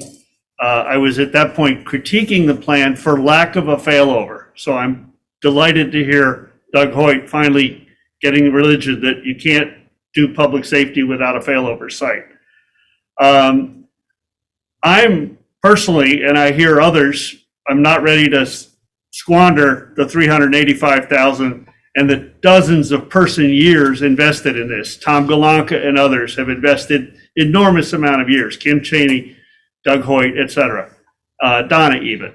But for Donna for this topic of withdrawing to even be presented to the council without having first been voted or approved or discussed on the CVPSA board is really a betrayal of the responsibilities of chair. So I think it's way out of order, out of process, because the CVPSA board has not discussed this or approved this or suggested this. And the person who's supposed to be leading this organization is actually undermining it. So that's a problem. CVPSA has bonding authority to potentially purchase a radio system. They may not need to invoke that in such a flush grant environment, but they also have a governance structure which is transparent and accountable. And this is part of the accountable, is hearing and being exposed for mismanagement. So Capital Fire, on the other hand, has a very opaque and non-transparent and non-accountable system.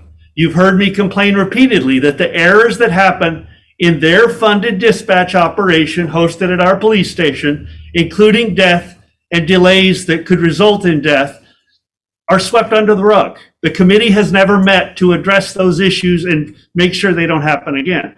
So prying records out of how much revenue is taken in from the towns. Capital Fire is in effect a straw man for Montpelier's dispatch monopoly. And that cannot be. They're a good bunch of guys. They're a bunch of fire chiefs. They're not managers. They manage a fire department. They don't manage regional public safety authority and governance. I attended their meeting last night. You heard that there were crashes. The Berry City Radio Dispatch Center went down because someone didn't maintain the UPS, the battery backup system, and test it repeatedly. And some of those units, when the batteries go low, do not pass current through to the console. So they just... And to clarify, UPS is an uninterruptible power supply. And that's a necessary piece on any rack. But what's worse is that no one even documented the process. If that ever happens, move this plug over to that outlet and your radio system will be back up. So this went on for some time until the police came over and figured out what was going on, and they got the radio system back up. But that's not a failure of a radio system. That's a failure of management of a UPS and maintenance. And that's what you can expect. That type of maintenance and management is what you can expect from Capital Fire. Last night, we learned that a tower in Woodbury had been down for days possibly, and it still wasn't up, and it wasn't going to be up today either. So it's very clear that CVPSA is the entity that needs to grow the capacity to manage and finance. It's also critical that this planning for a radio system be integrated with the fiber planning that's being done by CV Fiber and with the cellular planning that actually is how the calls originate when somebody needs help. The governors today and a few days ago presented a plan for $51 million to be invested in cellular infrastructure. The future of public safety communications is broadband cellular infrastructure in addition to those radios. You can't do these things separately, but yet the Capital Fire folks say we can't plan, we don't want to plan, we don't want to engineer, we don't want to have a design engineered independently, and we don't want to integrate planning with cellular and community fiber. That's just short-sighted, it's reckless, it's wasteful of public resources, and the emergency here is fictitious. You just heard that the consoles are way past their life. Montpelier consoles are about 6 years old. In fact, one of them was paid for with CVPSA money, and they've got a useful life of 10 to 15 years. They've been discontinued from support, but they can, a Motorola rep told another public safety authority, you can get 5 more years out of them if you have to, just buy a few spare parts. I've told you this before. Stephen, I have a question, not related to the technology, but there's something you said a minute or so ago. You said that you think the... Am I yelling? No, I'm just going to move it 6 feet from. No, that's fine. Yeah, you could have asked me. I would have done that. Thanks. You said that the Public Safety Authority needs to grow the capacity to develop and manage the next stage. And I wonder if you think it's reasonable to expect that that's going to happen. I think it is. I think Paco, if with a change in leadership, I think Paco would come back on half-time at $60,000 a year and pull this together. I think he understands from years of my working with him the importance of integrating the planning with LTE. In fact, that was with LTE being cellular. Long-term evolution is the cellular technology that we all use, but that's what's going to add public safety, the capacity, drone video, mapping in the field, automatic vehicle location, fire ground. The chief incident site commander can see what the camera on the fireman is going. It goes into locating a person who's down in a building. LTE does a whole lot of cellular technology, does a lot of public safety that radios, handheld brick radios, will never do. So the integration of these, regardless of whether these firemen realize the opportunity and the necessity of planning for it now, has to be done. And that's where CVPSA can do that better. Berry City, I'm going to respond to a couple of the questions I heard. Berry City, especially the fire company leadership, resents the fact that CVPSA can put an item on the ballot and get some money when they feel they need that money to address personal safety hazards. They've got dead zones. They encountered a dead zone when they were fighting a shed fire just a year ago, and it really scared that they could lose some men. So I respect that urgency, but resentment over a politic of how the money is channeled by a regional authority is not grounds to just throw overboard a necessary regional investment. True, they have some priorities, and they should put money into their priorities for in-building communications and infill of radio coverage within Berry. But Berry will grow to understand that they will gain as much as it will cost them from a regional system, because the support they'll rely on in large incidents and the cost sharing from regional radio infrastructure will benefit Berry more than it will cost them. So they're focused on local priorities, and I admit that, but that too shall pass. I heard from the Berry City manager that letter that you heard about had not been signed. There was not a signed copy, that it was circulated as a draft, and he was surprised that it had been handed out to the cities. Yes, other towns want to join.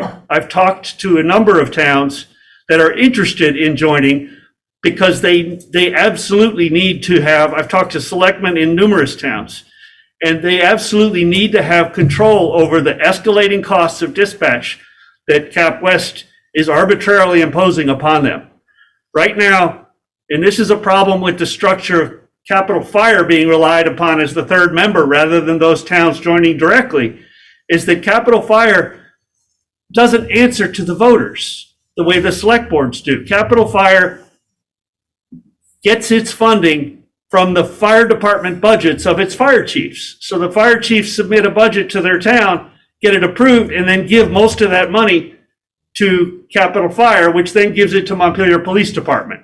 So that aggregation fund works beautifully to the advantage of Montpelier Dispatch, but it totally corrupts the process of the towns feeling like they have a say and some ownership in the process. Well, in terms of practicality, it sounds as though what you're saying is essentially that if this grant money comes through, the municipalities that are not members of the authority will see the benefit of joining and will get into it? Absolutely. They'll see that they already see the benefit of having seats, voting seats on the board. Any town who joins, in fact, I've suggested that the charter, if possible, the charter be changed to allow a select board to vote in the way they did for fiber optic districts, because it would still require a vote of the general populace to do a bond vote, because that's where the money liability kicks in. But just to join and have a voting seat on the board and create a governance structure would get this thing off the dime. Okay, Donna? I just feel we've strayed from the topic, and, Steve is presenting himself as an expert, but there are disagreements on equipment and all of this. I would like us to get back on the topic. Is that possible? Yeah, I'm addressing all the topics that I heard and I heard questions from. well, So let's I am an expert compared to the self-admitted non-expert. let's focus more on the big picture and a little less on the technology issues, which, although important, are not, I Okay. think, what's going to get us there. In this environment, with so much money, hundreds of millions being thrown at broadband, 51 million being thrown at cellular, and only 11 million being thrown at public safety in the governor's proposed budget. That's clear that if the CVPSA can do an integrated plan and rely on that broadband money for fiber backhaul, towers for delivering broadband, those and generators to support resiliency and diverse routes of the fiber so that a windstorm doesn't take it out. Even buried fiber to a tower would be smart. Those costs can be borne from the broadband side of the ledger and therefore get a whole lot more bang for the buck from the smaller public safety side of the ledger. Okay, thanks. I think I'm going to move to the next speaker, Kim, and then Vicky.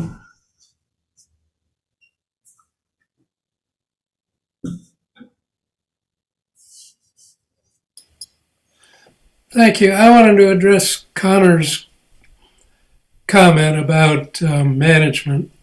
That's the root of this problem, Connor. Unless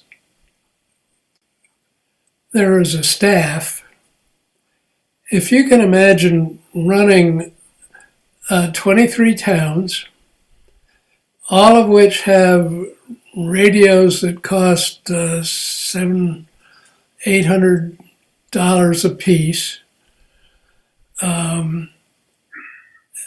and they need maintenance, they need care, and they need dispatch frequencies so that people can communicate with each other. And what we have now is the worst of all systems. We have prima donnas in various areas, all wanting to do their own thing with no central management. And hopefully, I don't know whether you can use grant money for that type of organization. We didn't put it in the budget this year. Some of us tried, but we thought it would be better to see if we can't talk about getting everybody to go where we need to go.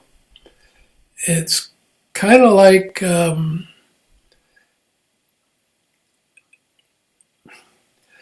it's like calling a regional council to talk about these things and kicking it around. But that's going to take some push from the political managers of city managers, select board members, informed by the technical people. But it has to be unified. There has to be one management structure. If you can imagine running a police department with 6 chiefs, pretty soon your head's going to spin and you say, no, maybe we better have one person in charge. We got to get there somehow. And we got to be serious about doing it. Thank you. Thanks, Kim. Vicky.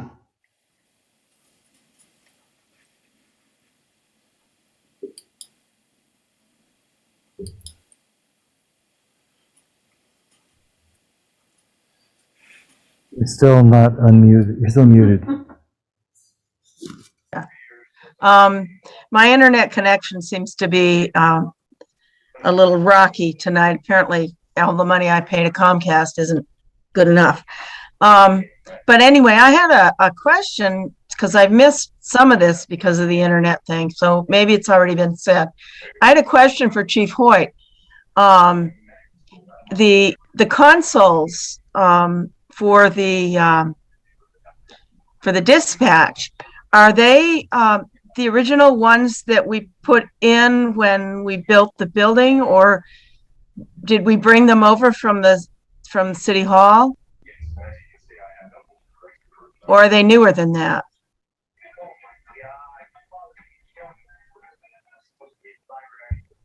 Doug, do you know the answer to that? Or do you want to respond? Because it's been a while since we built that building. And you are muted. Oh, still muted, Doug. Here we go. There. I mean, the system would not let me unmute, but now it will. Thank you. No, the current radio consoles that are sitting in the police department are not the ones that came from the police station in 1980, whatever it was, whenever we built the police station. Those have since been replaced. If I'm not mistaken, there's one person here, Carrie McCool, that can tell you how old the radio consoles are. I don't see where, Chief Pete is on board, but somebody can get you that information for sure. Thanks. Yeah, Steve Whitaker said they're 2016. Does that sound about right to you? I can't verify that one way or the other. Okay. That's what Falco told me. Okay. Chief Pete is here if we need to speak. Let's bring it back into the council. Donna? Well, no, just that Fred Cummings came here and testified before the council about the problems of replacement parts. Several, before he left, which is what, over a year ago? Okay. I don't see any hands up. I'd like to get this back to council and move to a decision. I'll give you my thoughts first, and I don't know if you were trying to get recognized, Bill. Just add a couple things. Whatever you all decide to do is fine. First, just to address a comment that was made, the letter that went out from the two cities, the city managers and the chiefs, was not signed per se, but it was certainly all jointly drafted and agreed upon. And when it was sent out, everyone was copied. And to that point, talk a little bit about, I'm certainly not a technical expert, but to simplify the Televate study, basically broke it into three areas. One was the consoles. One was what we call the Barry Montpelier project, which has to do with the internal radios and the interaction between Montpelier and Barry. And the third was the simulcast system. And the letter that was sent basically said that the cities will take care of getting their own consoles. Barry has about half of the funds already appropriated. They're seeking grants for the other half.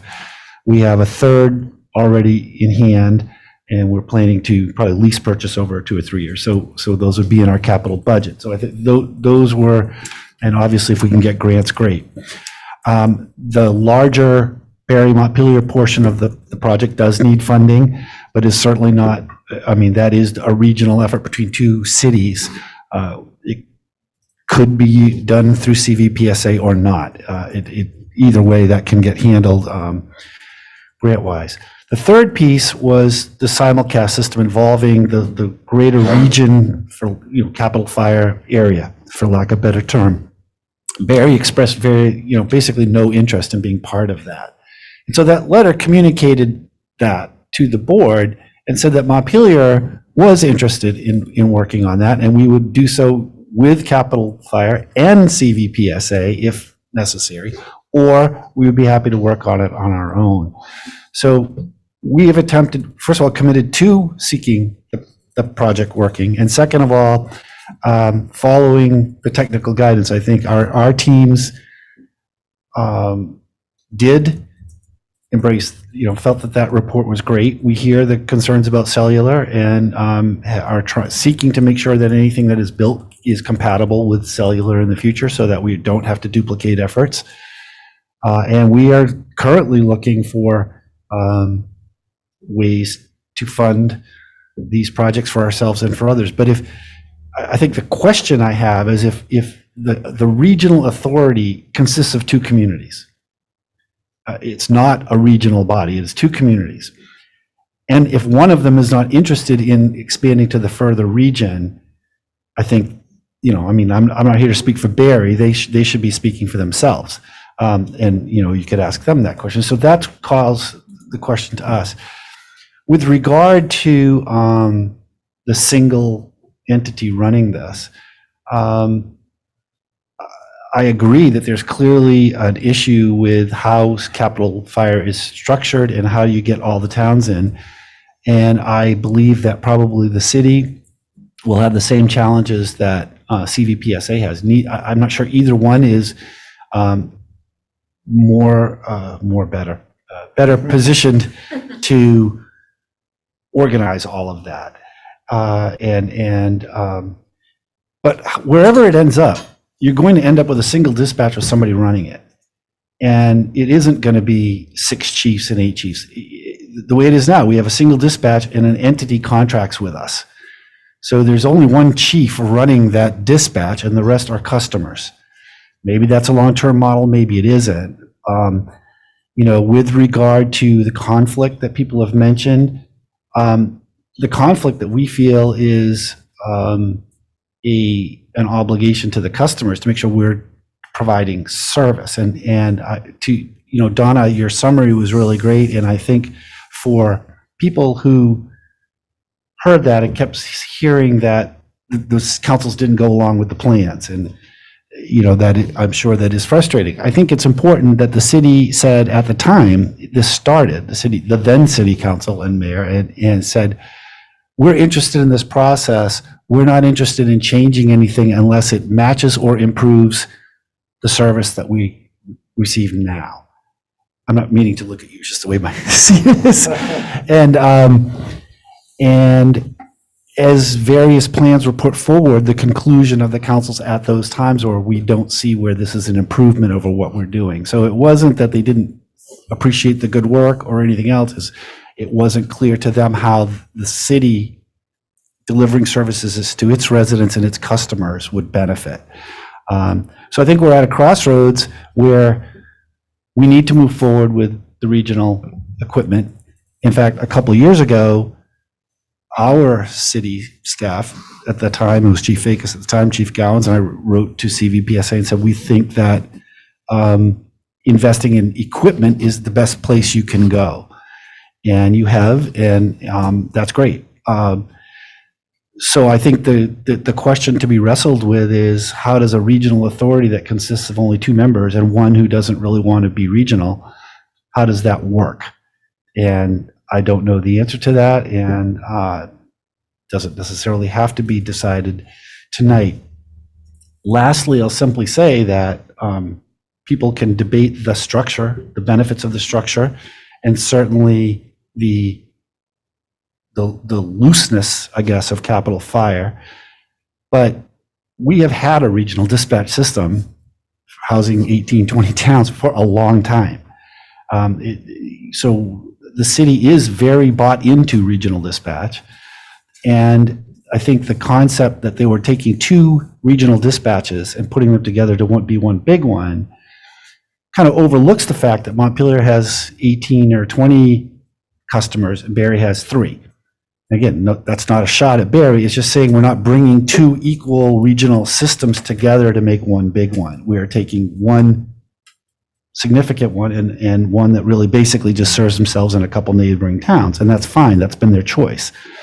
And so that's been a hurdle to overcome. And I agree with Mr. Whitaker that Barry has a lot of pressing needs, and they basically, as much as said, we're looking out for Barry right now. And so that's how I see it and how we at staff see it. We are very much interested in pursuing this project, and we see the benefit of serving the region with modern technology, not because it's good for our monopoly. The fact is, whoever runs dispatch will have a dispatch monopoly.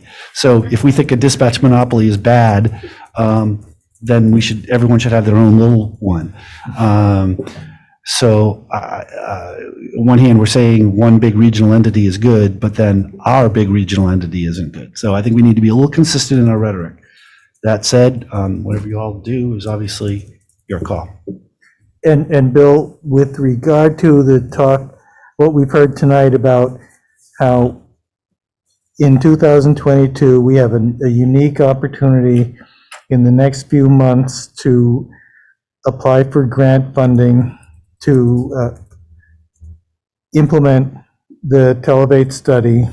Are you saying that Montpelier standing alone would be just as suitable an entity to be that grant recipient as Central Vermont Public Safety Authority?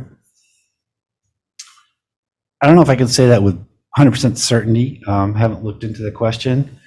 What I do know is that, and I agree with what people have said, that what systems that are funded are of a regional nature. And if we were to seek funding for a regional project, it would include the regional. So I'm not sure whether we would be at any advantage or disadvantage. Perhaps we would be. I don't know. But you know, Capital Fire is a member by MOU with CVPSA. They're a member by contract with us. I mean, they're a customer by contract. So I don't know that there's any stronger legal tie to those towns with CVPSA than there is with us. The only issue is CVPSA's funding, half comes from the city of Barrie, who may or may not want to be a portion of any matching funds. So I think that's it. Okay, thanks. Donna. The question I have for you, I talked to Kim this afternoon, and we heard him say tonight that it's premature, that we don't need to do this right now, and whatever happens this summer, either CVPSA or some other entity gets the grant or not, and that might be a better time to make this decision. What do you think about that? Oh, I just love the discussion. I mean, it brought it to the forefront. I mean, really, people are so afraid of discussing things. But yeah, that's fine. I have no issue. Yeah, I kind of like that direction. I do appreciate Donna bringing this up, because I think largely we've been, not punting it, but we haven't given it the level of detail that it's needed. Yeah, we punted it, as I'm about to say we should punt it, but no, I don't know, you know, throwing it on the ballot, whether it be now or in August, I think does force a community discussion, right? It's, you know, we have to sort of justify the worth of this and sort of sing the praises of regionalization. And I do wonder, would we have more information that we need to make an intelligent decision in the summer than we would now? Not necessarily. You can think about it. People can think about it and talk about it, and we can find out if the grant comes through for Montpelier and Capital Fire. And I mean, it sounds like if it's something we want to do. Public Safety Authority would have to come to Montpelier and Barrie for over $100,000 if you wanted us to be a full functioning entity with staff, capability to do grants, etc. That's all. So right now, as Bill puts out, we have not got the paying membership of a region. We have 2 paying customers, and that's hard. Well, and we'd have some work to do, right? Because we not only have to convince ourselves, it sounds like we'd have to convince Barrie City Council to some extent too, and that might take some time. So I'd be on the page, throw it on the ballot this summer, unless, you know, we're convinced otherwise in the meantime. But I think we do owe it to the people who have served on this board, put the tough work in, you know, to give it a shot the next few months. But I really appreciate bringing it up now. I've been at this since 2006. It came out of my presidency at the Central Vermont Chamber of Commerce, so nobody's been at it longer. And I just want regionalization. Again, it doesn't matter which entity. So I thank you for all the time you've given it tonight, and hoping it'll be more in the front burner, and we'll continue this discussion. Thank you. Anyone over here have anything? Yes, Lauren.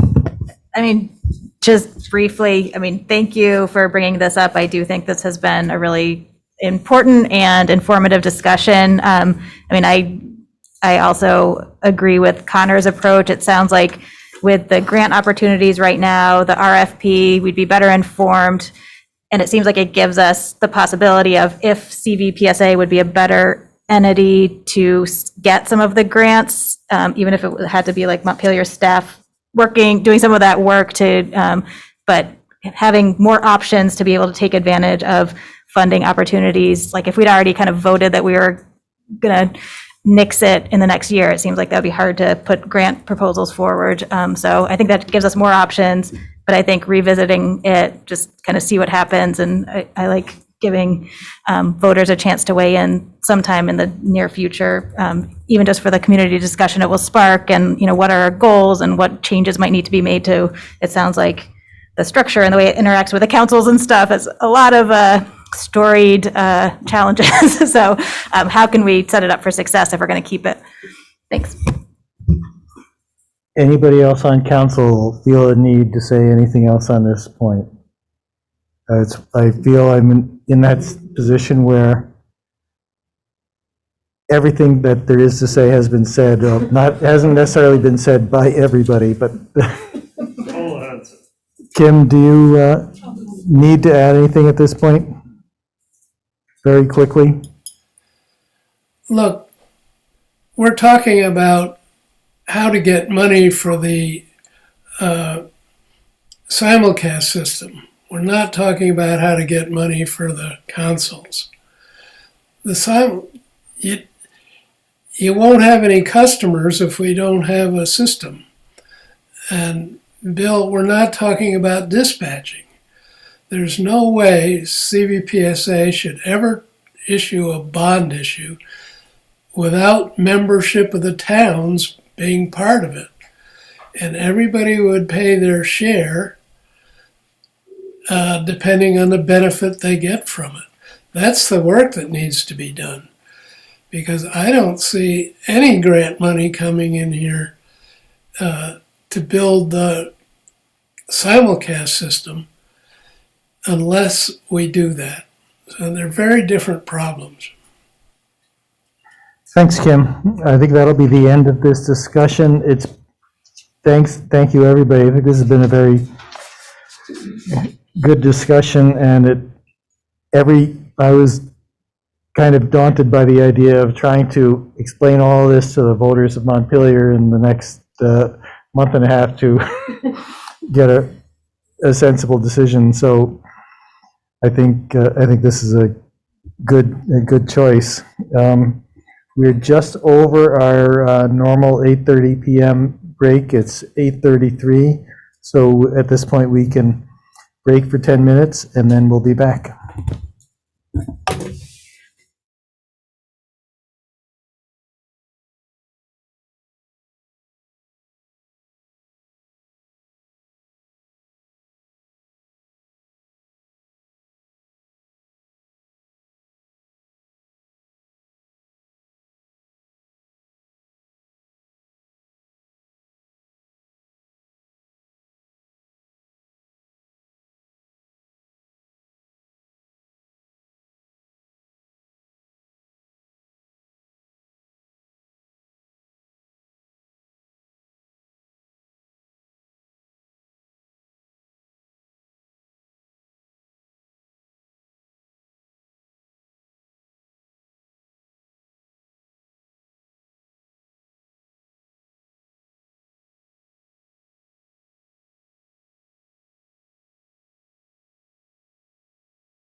Okay.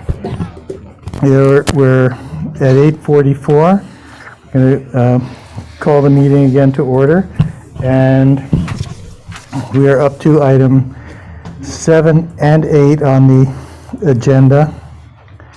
And I will call to order I'll start the public hearing for the budget and the public hearing for the bonds.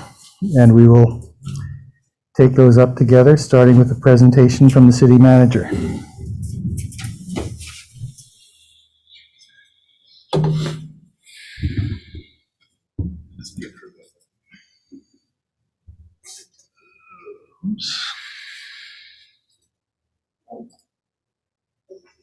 Okay, hello, everybody. My name is Bill Fraser. I'm the city manager. This is the city council's proposed budget, second public hearing for the budget and the bonds. For those of you that watched last week, it will look remarkably similar. There's some minor changes. Maybe I should do a contest, right? Like what's differences between the pictures? But it's a very similar presentation, but it is another opportunity for the public to learn about the budget, to ask questions, and obviously to try to convince the city council to make any changes as they desire. So tonight, just to be clear, it was mentioned earlier tonight, this is the deadline for the city council to make decisions about what goes on the ballot. Later tonight, we will be finalizing the warning. And so any last budget changes need to be made tonight. As we went into the budget, city council hope to implement our strategic plan, rebuild from COVID cuts. I think it's a good reminder, that's a good opportunity to remind people that the FY21 budget, the FY22 budget, last year's budget, the one we're currently in, was actually reduced from the prior year because of COVID. You heard the auditor talk about taking certain steps. So some of our budget increases here are actually building back from toward the year before, trying to get back to normal. So that has really been a big thing to try to get our services and our infrastructure back on track. Obviously, delivering responsible services, one of the ways we held the line was, freezing positions and those kinds of things. So to try to get those back, address the challenges with revenues, and frankly, they're coming back in most cases strong, not in all cases, and to stay with inflation. That is our goal annually. This year, it was 7.0 as of December. The January numbers are not out yet. So revenues, the good news is that we got full pilot funding of 1.24. That was significantly more than we had budgeted, which was a great help. We had thought that the state would, that there would be a reduction in that, since a lot of that comes from rooms, meals, and alcohol and sales tax around the state. We thought, but the state made good on that money, even though those other revenues didn't come in. So that was much appreciated by us and other communities that receive funding.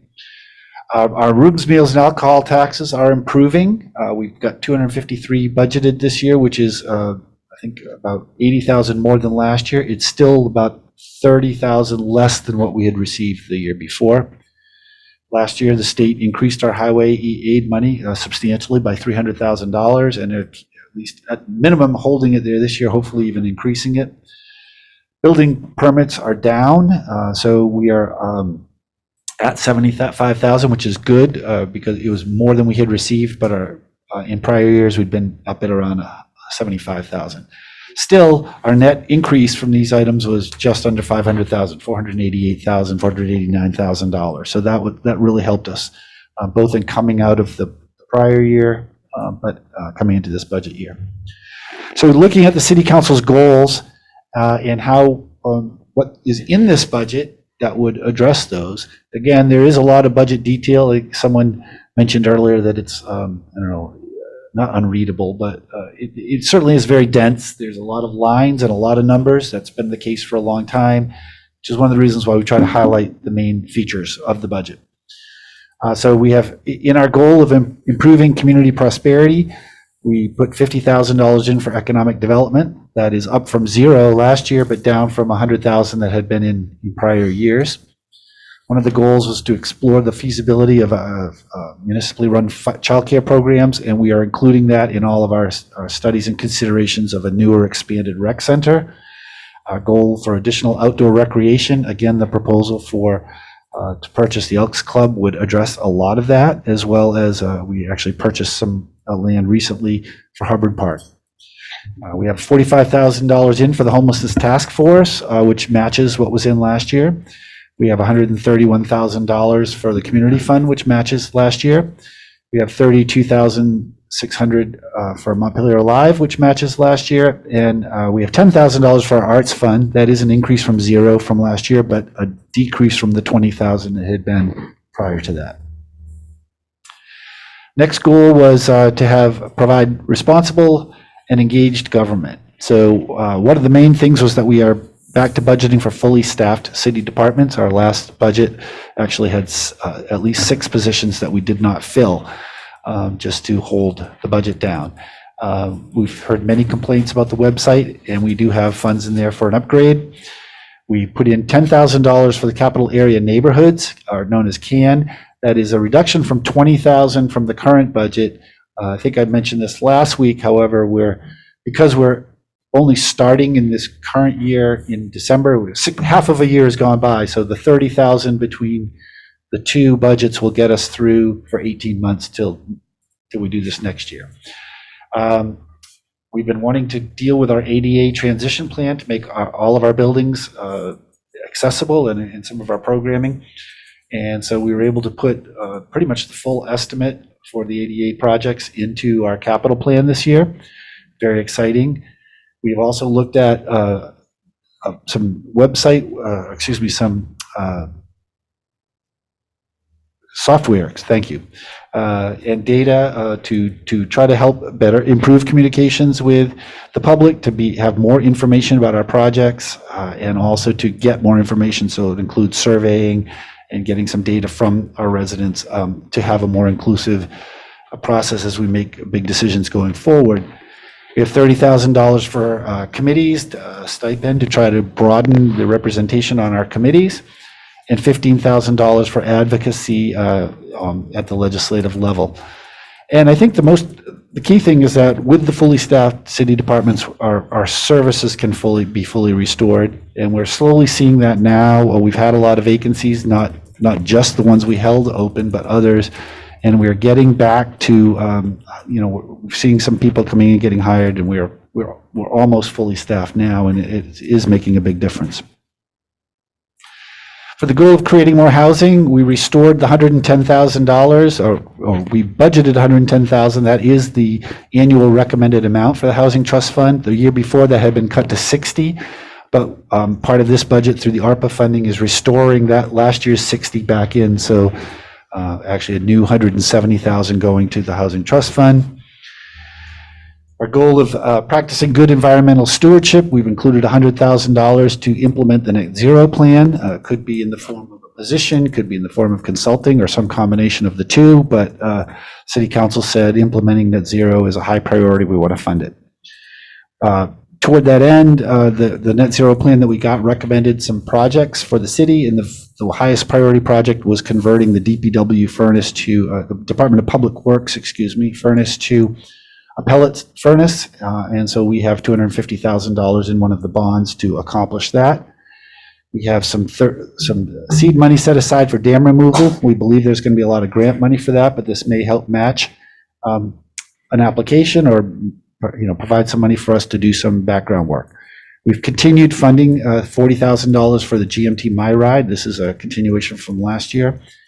And we have got in one of the bonds $600,000 for to help complete the River Confluence Park. That area just across the river from Shaw's, where the confluence of the North Branch and the Winooski meet. Right now it's just an open field, and there's a plan for that to become a very usable and inviting place.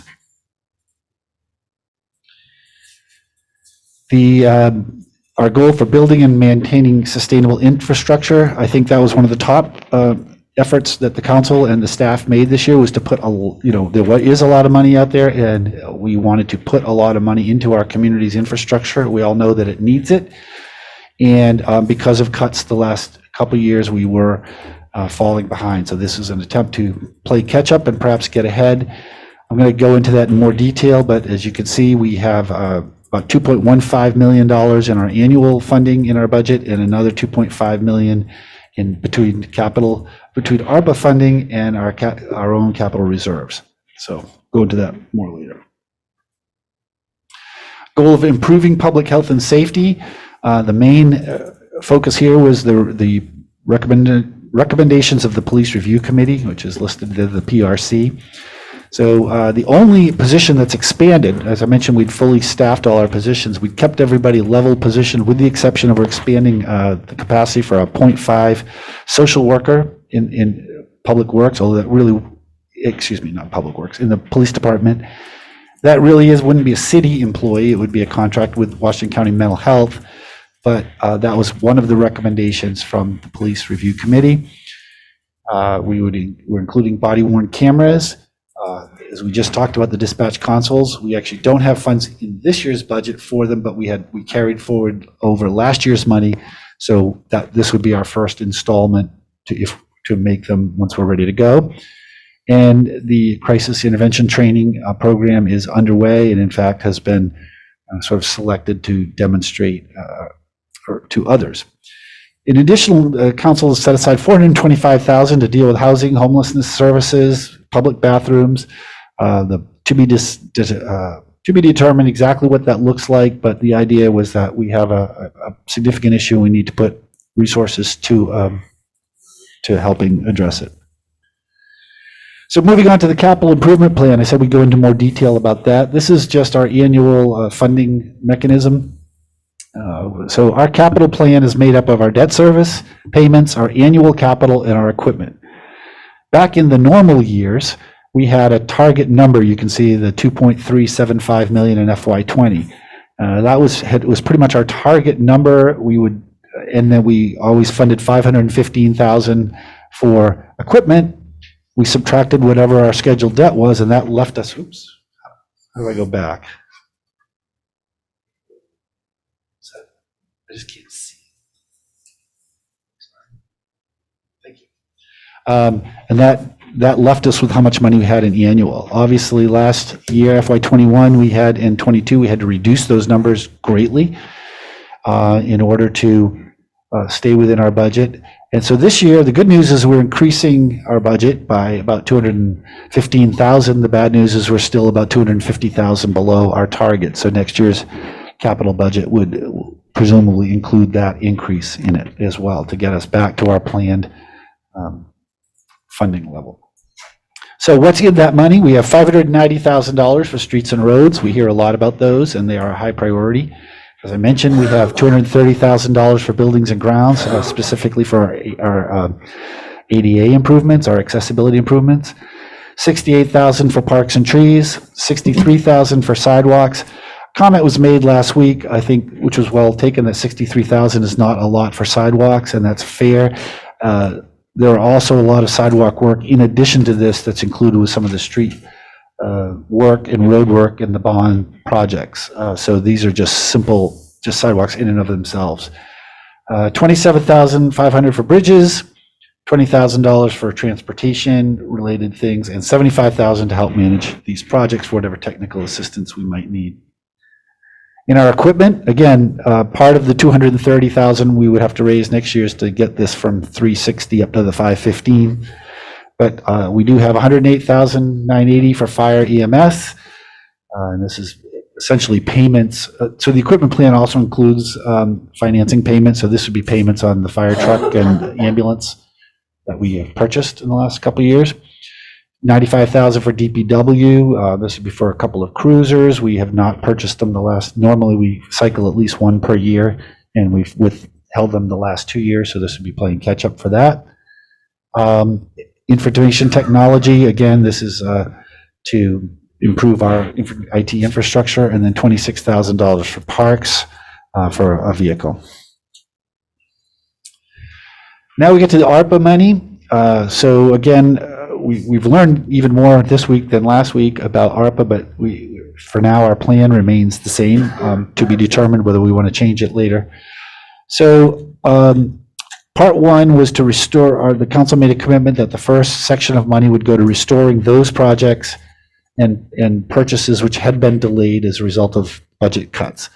So there's a long list of them, but essentially they lump into $620,000 for delayed roads, bridges, and retaining walls, $420,000 for deferred equipment purchases, and the $60,000 to restore the Housing Trust Fund. So that was the first batch of ARPA money that we got, actually did receive in September. The next batch, which we're expecting to receive in September of 2022, is currently planned for now for the community outreach that we talked about, the new software, the community survey, and other transparency type things. The $425,000 for the homelessness issues, including the bathroom, $50,000 for an EV charging station. That would be, and just to be clear about that, that would be at the DPW garage. That would be for city electric vehicles. We could talk in the future or about also, or at some point, putting another one in for use by the public. But this would be, as we talk about converting the fleet to electric vehicles, we need the capacity to charge them so that we can have, middle of the night, whether it's a snowstorm or if we had a police cruiser that needed it to charge up, we can't have them waiting 2 hours while one vehicle charges. So we need to have the high capacity charging ability. And then $450,000 for water and sewer improvements as needed. We heard loud and clear from our auditors about our investments, and this is not something we didn't already know in our water and sewer system. So here's a chance to get caught up on some of that work. In addition, we had, as I mentioned at the beginning of the presentation, we had better revenue receipts than we had budgeted for, which was great. And so some of the capital money that we had budgeted for in the past but not spent, we were holding as a cash reserve. We had about $435,000. So we were proposing to use this to add to that $590,000 that's already in the budget for paving, bringing us up to $770,000, which is the recommended amount of annual investment in paving to get our roads up to the level of pavement condition index, PCI, that we hope to, that we'd like to maintain. So that is allowing us to meet a longstanding goal. And obviously that would be, our goal would be to continue funding that at that level next year. We have $221,000 in equipment. As you can see, because we gutted the equipment fund the last couple of years, this is catching up on all of that. And then $34,000 for dam removal. And that was mentioned earlier. So those last three items are the sort of the more detail of where we're investing our infrastructure money, but certainly we have not put this kind of money into infrastructure in the community for a long time, if ever. So our total capital is about $2.35 million in projects, a little over $1 million in equipment, and about $560,000 for community related efforts. So just over $4 billion, and that's not including the bonds. So again, sizable in investment, certainly made easier with $2.2 million of that coming from the federal government. So we have 4 proposed bonds. The one is East State Street, which is a blend of general fund and water sewer bond for $7.2 million. One is to purchase land for the future rec center, the former Elks Club. We've revised this total to $2 million. Discussed this last week with the council. And we have a group of infrastructure projects for $1.815 million, and the major phase 2 upgrade to the water resource recovery facility, the ARTIS formerly known as the wastewater or sewer plant. So a total of about $7.8 million, a little over $7.8 million in general funds and $19.9 million in water sewer funds. So to anticipate a question that we might get asked is that the budget, the total budget that we just talked about already includes the payments for the first year payments for these bonds. So there would if they were all approved, it wouldn't increase the budget for this next year because they've already been accounted for. Obviously, the capital plan the following year would then have to incorporate the second year payments of the debts. So just to anticipate that question. So let's talk about them in a little bit more specifics. $7.2 million for East State Street. This has been quite a ways in planning. Very important project for us right in the center of the community. Again, $4 million from the general fund, $3.2 million from water sewer funds. So this would be a complete reconstruction of East State Street from Main Street all the way up to College Street. We'd be putting new water and sewer lines underneath and rebuilding the road base and surface and improved sidewalks all through there. We will also be putting in a new combined sewer outflow issue, CSO they're known as, and that will be corrected by putting in a new outfall. Ultimately, outfall will be near the Rialto Bridge, so there will be some disruption on State Street as well as that is done. And that's not really the main part of the program. The parking lot out back here behind the fire station will be improved. We've had this periodic odor problem at East State and Main. This will correct that. And this project is assisted with another 1.4 million in ARPA grants. So that is really been our top priority improvement project for quite some time. We're happy to finally be presenting that. $2 million for rec center land. Had some good questions earlier today about plans. I don't know if I can offer any more clarity on the plans. What I can say is in the fall, we were approached by a private group that was interested in partnering with the city, or actually interested in acquiring some or all of that property for recreation purposes. And so the city had been in conversations with them about ways that we can partner, and we remain in conversations with them. So it's possible that some of this work could be done privately, some will be done publicly. As we talked through, we realized that it probably made the most sense for the city to own the property because we had the most flexibility of what we could do, that the group is being formed really for recreation purposes. So this would purchase the land and buildings, the 138 acres, could be done in conjunction with private investment. It will very likely require future capital investment for a new rec center. We're not going to build something for nothing. So that was correctly identified. We don't have a plan for that yet, what that would look like. Some of that depends. I think our goal in working with the private group, if they're successful, is to make sure we're not duplicating efforts. So if they build certain private facilities that the city can sort of lease with operating costs to use, and the city can create public facilities. So we need to see how that plays out. It's a very large parcel size. It certainly provides for more building facilities, but also parking to support those facilities, trails, fields, potential housing, and more. We heard a lot about that last week. I think as we finalize agreements, we'll be able to talk about that even more.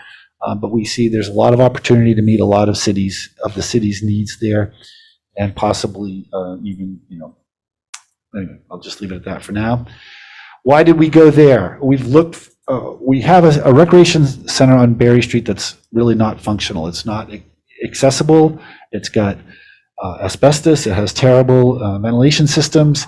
It really doesn't meet our needs at all. Has no parking. And I think it's one positive is its central, easy to get to location. So we looked at renovating that, and it was going to be in the $6 to $7 million range. And even then, it was going to be pretty constrained by its size, what could go in there. So it still had the same footprint, still had no parking, still had a lot of the negatives, and didn't allow for expansion. So we had the pandemic really put that on hold anyway, a couple years ago. We also looked at expanding our rec center at our Elm Street recreation area, which is where the swimming pool is, tennis courts, and those sorts of things, the baseball field.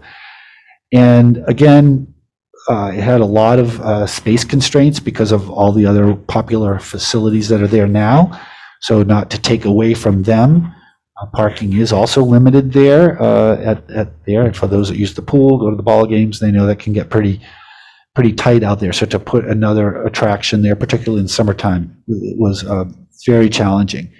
So the opportunity to look at a major tract of land, which is already in recreation use, that is situated so that could be a regional asset, seemed attractive to the city and to the city council, and fully acknowledged that we need to have a more enhanced public process to design what happens as we go forward.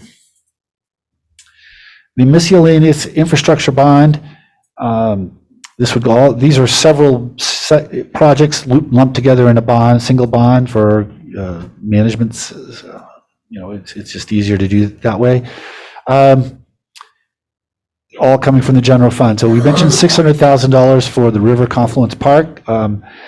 This is certainly not the entire budget for the whole project. We understand that's going to be in the $1.2 million range, if not more, and about $600,000 has already been raised from private and grant sources. So this would be about half the cost of the project, and it would match these other funds. This park, people may forget that in 2002, when we submitted our grants and we received federal money for the transit center, part of that project included creation of Confluence Park at this location. So this is not a new idea. This is one that has been part of city planning for a long time.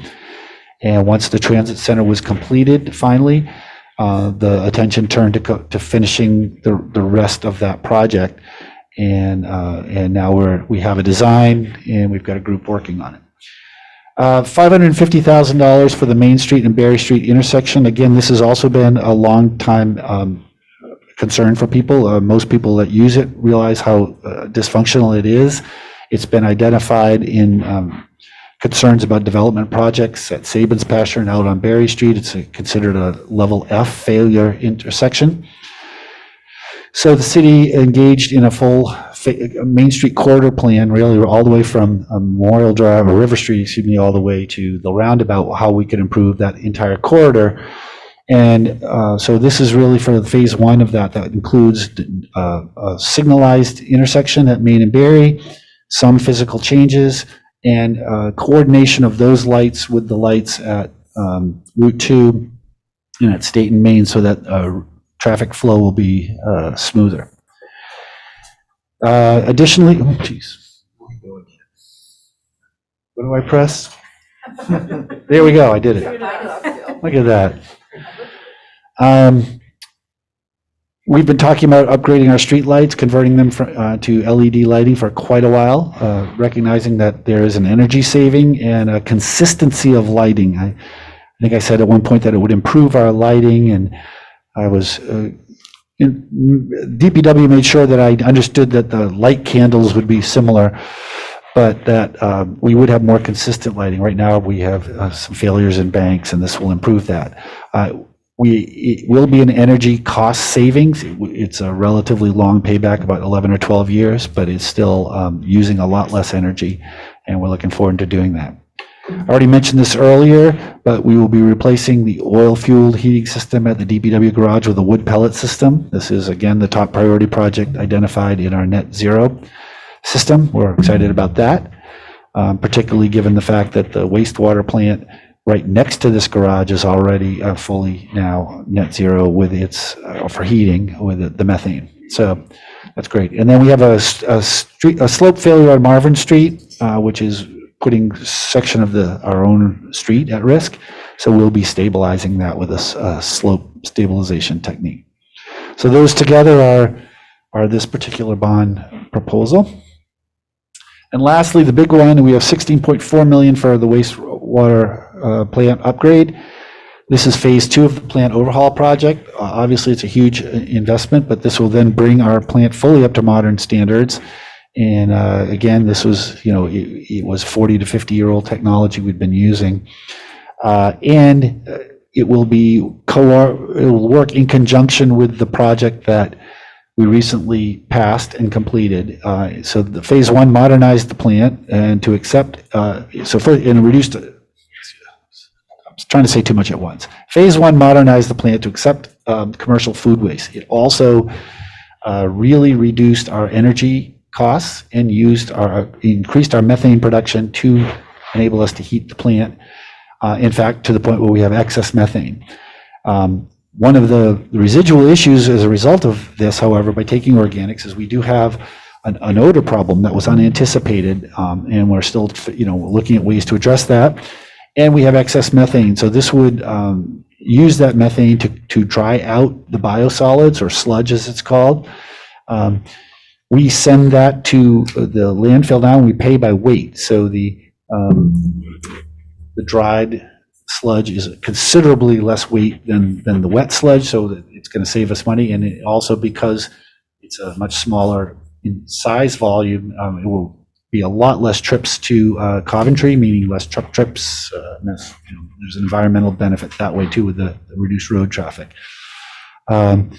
So that is really, this would then, we would have a fully state-of-the-art wastewater plant at that point, and utilizing the resources that it's creating as best we can, and certainly addressing the very foul odor that is coming from it.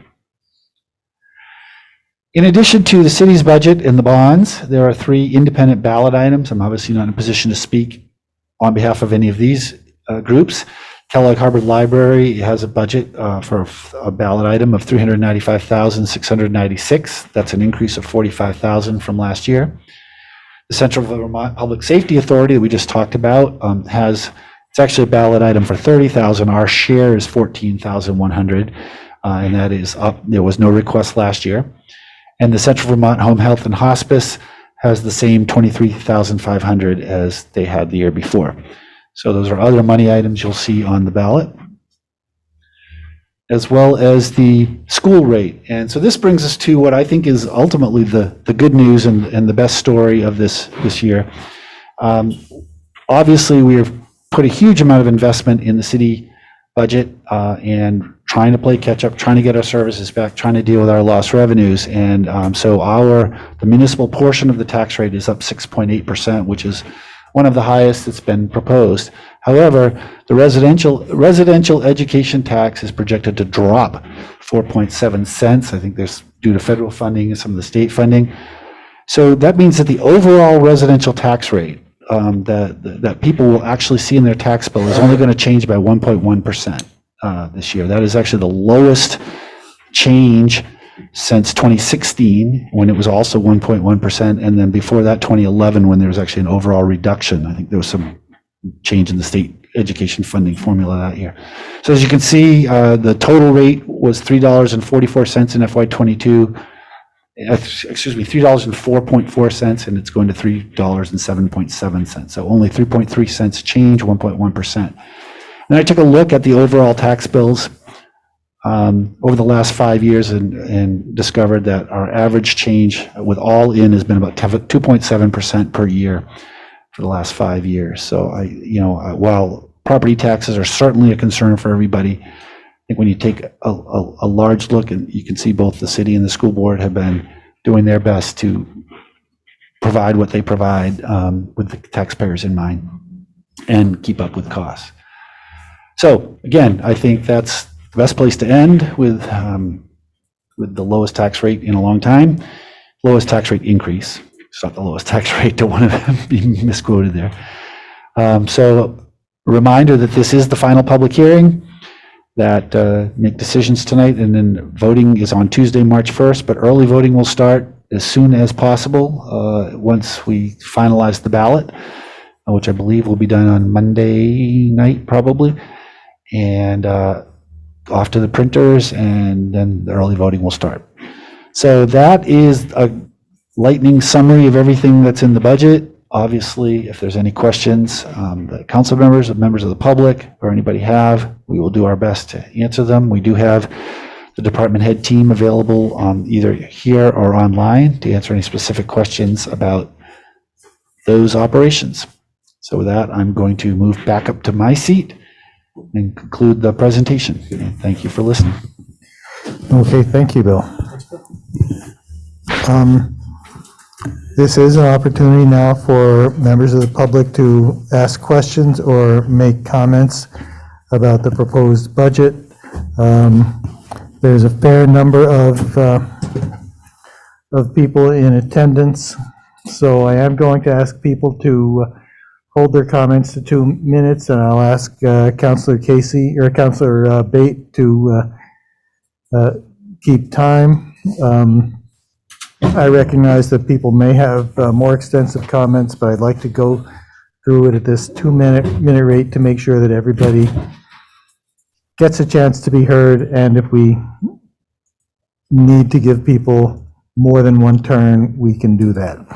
So I have a 2 minute sign. I'll put up a 1 minute and then stop the red. I mean, I can't read it, but you can see the red, right? Right. Yeah. Not with your blurred out screen, so you can't see it. It just colors though. You can see the colors, yeah. The yellow is, Caution, one step. the yellow is 1 minute, red is time's up. Okay, and I already see one hand from the people online, so we'll start with Tina Muncy. Well, good evening, and I just want to express my disappointment with the council, the city manager, and the mayor about this budget, because even though Bill has explained the tax increase, it is almost a 10% increase from last year's budget.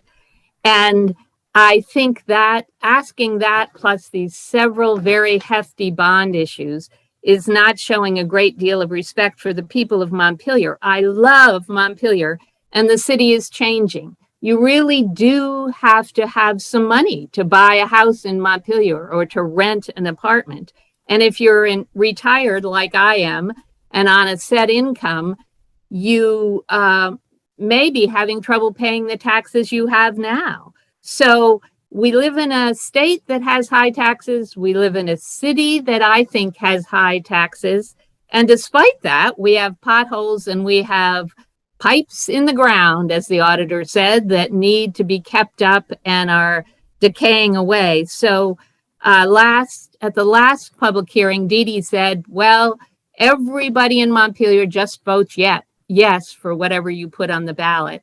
And I have to say, the only reason your taxes are at the level that they're at is because the schools are in the minus category. So I wish to say that I would vote no for this budget and no for the expensive bonds that you will include on the ballot. And I will encourage everybody I know to vote no also. So thank you for listening to my comments. Thank you. Vicki Lane.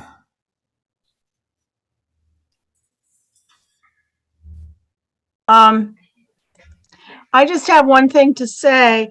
I don't spend money easily, but I do think that purchasing the land that the Elks property was occupied on is probably a very good thing for us to do right now, because we will at least have control over it. And if we don't take this opportunity, we'll lose it forever. And we don't have a whole lot of land that Montpelier can control the development on and maybe get some community benefit, whether it be in affordable housing or recreation or a combination of recreation and affordable housing. I do think that that particular bond issue is, I see it, is a good thing to vote for. That's all I have to say. Thanks, Vicki.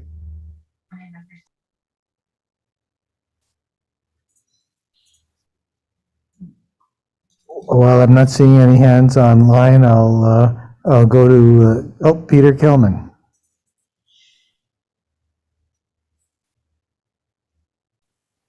Yeah, Jack, I would like to ask a few clarifying questions, mostly of Bill Frazier. So it's not a typical 2-minute thing. I can ask my questions, but I'd like to ask them and just go back and forth with him a little bit. Okay. So let's just try it, okay? Bill, let me start at the very end about the tax rate. Can you say, I read an article which was very hard in the Times Argus talking about the common level of appraisals and the possibility that actually could hurt us in combination with Roxbury. Could you just explain that a little bit? Because it seems to go contradict what you said about anticipating that the school rate would be low. I can generally explain the common rate of appraisal, I have not really spent a lot of time looking at this year's school budget or their tax rate calculations, so I'm not in a position to answer it. We did get those numbers from the school after their budget hearing last night, so those are the ballot items that they'll be putting forward. So that is the projection they are giving for their tax rate for Montpelier residents. So we're just using their numbers. Okay, so I would just suggest that, I mean, if you didn't read that article, it was a January 6th article about the common level of appraisal. It sounded kind of scary to me. Now, maybe it's wrong, or maybe they've gotten better numbers since then, but just let's not count on that, those numbers unless it's, Just okay. quickly on that, I mean, I really try never to comment on the school's budget. I'll let them explain their own budget. I would say that we have the common level of appraisal number for this year, so that would have been available to them in their calculations. Okay. All right. Bill, what is pilot funding? What does that stand for?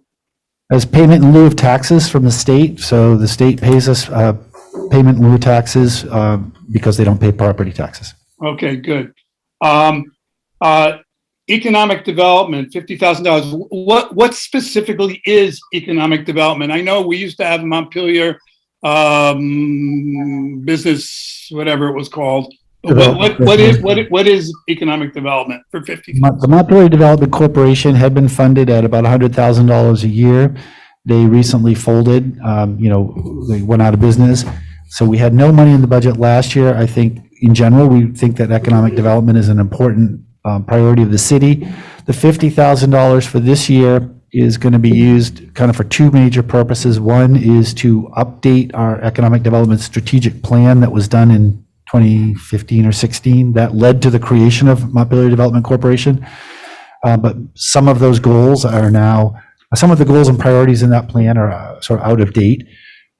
For example, they called for a hotel and parking garage in the center of downtown, and that's not happening. So, so I think the idea would be to have a community process to see where our community priorities are for economic development and commercial activity, and then next year figure out how to fund that going forward if it needs to be. The remaining funds are used, so when we do have economic development opportunities, we often need some specific expertise, development type expertise that we don't really have in City Hall. So this would be to contract out with people to assist us in that area until there's a more permanent group or person that's handling this. But there would be a public process to work on this as well, right? Absolutely. I thought I heard you say that. Yes. Okay. In terms of, you mentioned in passing the purchase of the Hubbard Parkland. What funds were used from that? Was that this year's fiscal year 22 funds? Yes, I'm looking to Kelly to help me answer that question. Yes, please. So, former finance director, so it's the U.S. Forestry grant fund, so that would be coming through in 22. Right, so we have a U.S. Forestry grant money and some private donations. Okay. And on some of these budget items, and I mentioned this point last time about black boxes, like the homelessness task force for 45,000 or the community fund.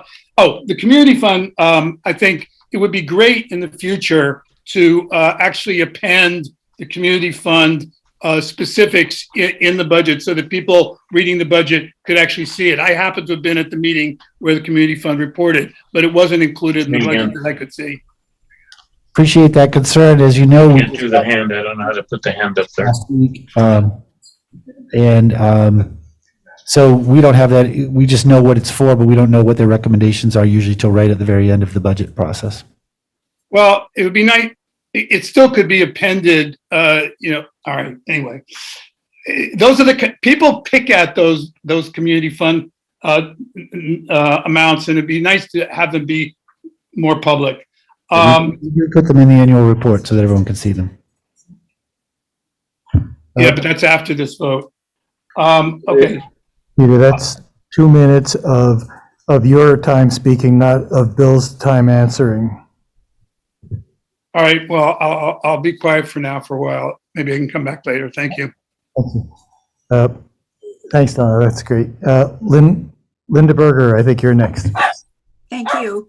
I just would like to remind people that the Montpelier is under corrective action from the Vermont Department of Environmental Conservation because of our water treatment plant.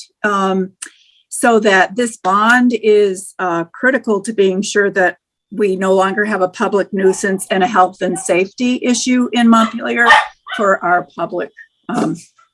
Thank you. Thank you. Vicki, you're up next, but I want to give other people who have not spoken yet a chance. So I think Nat Frothingham is up next. Okay, thank you.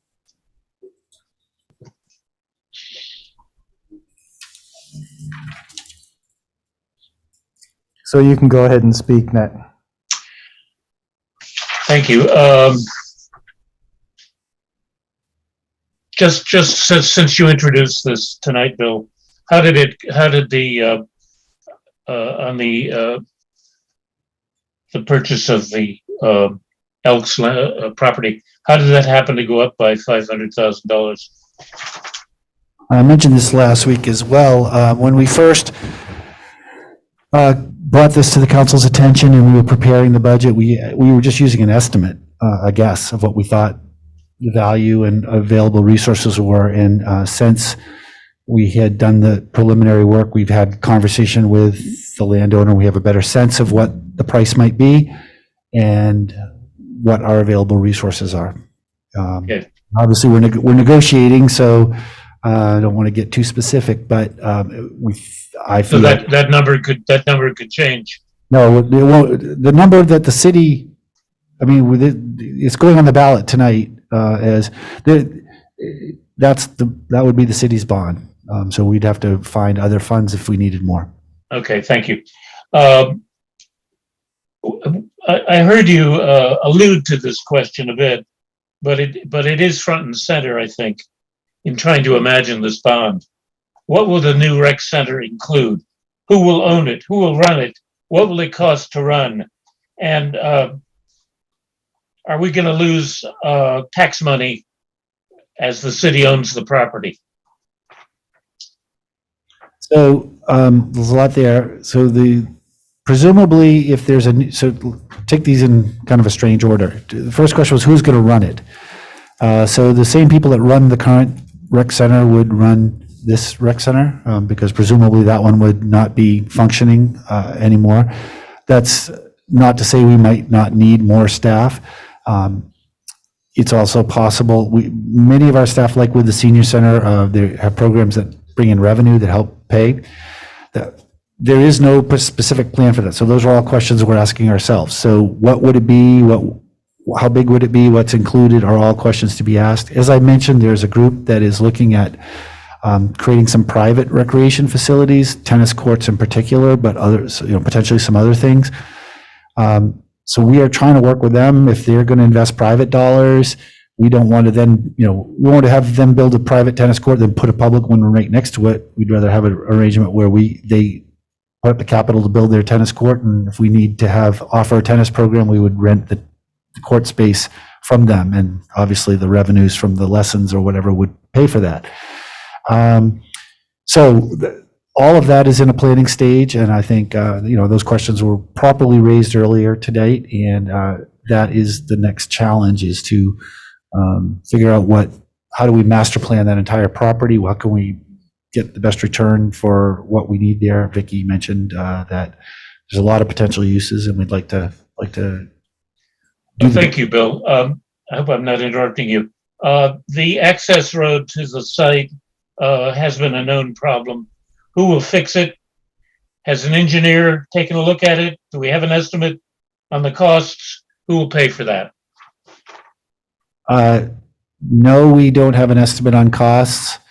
Obviously, it would become city property, so our city crews would fix it, or we'd have to contract to have it fixed. Expenses to run and manage the center, insurance, all of that stuff.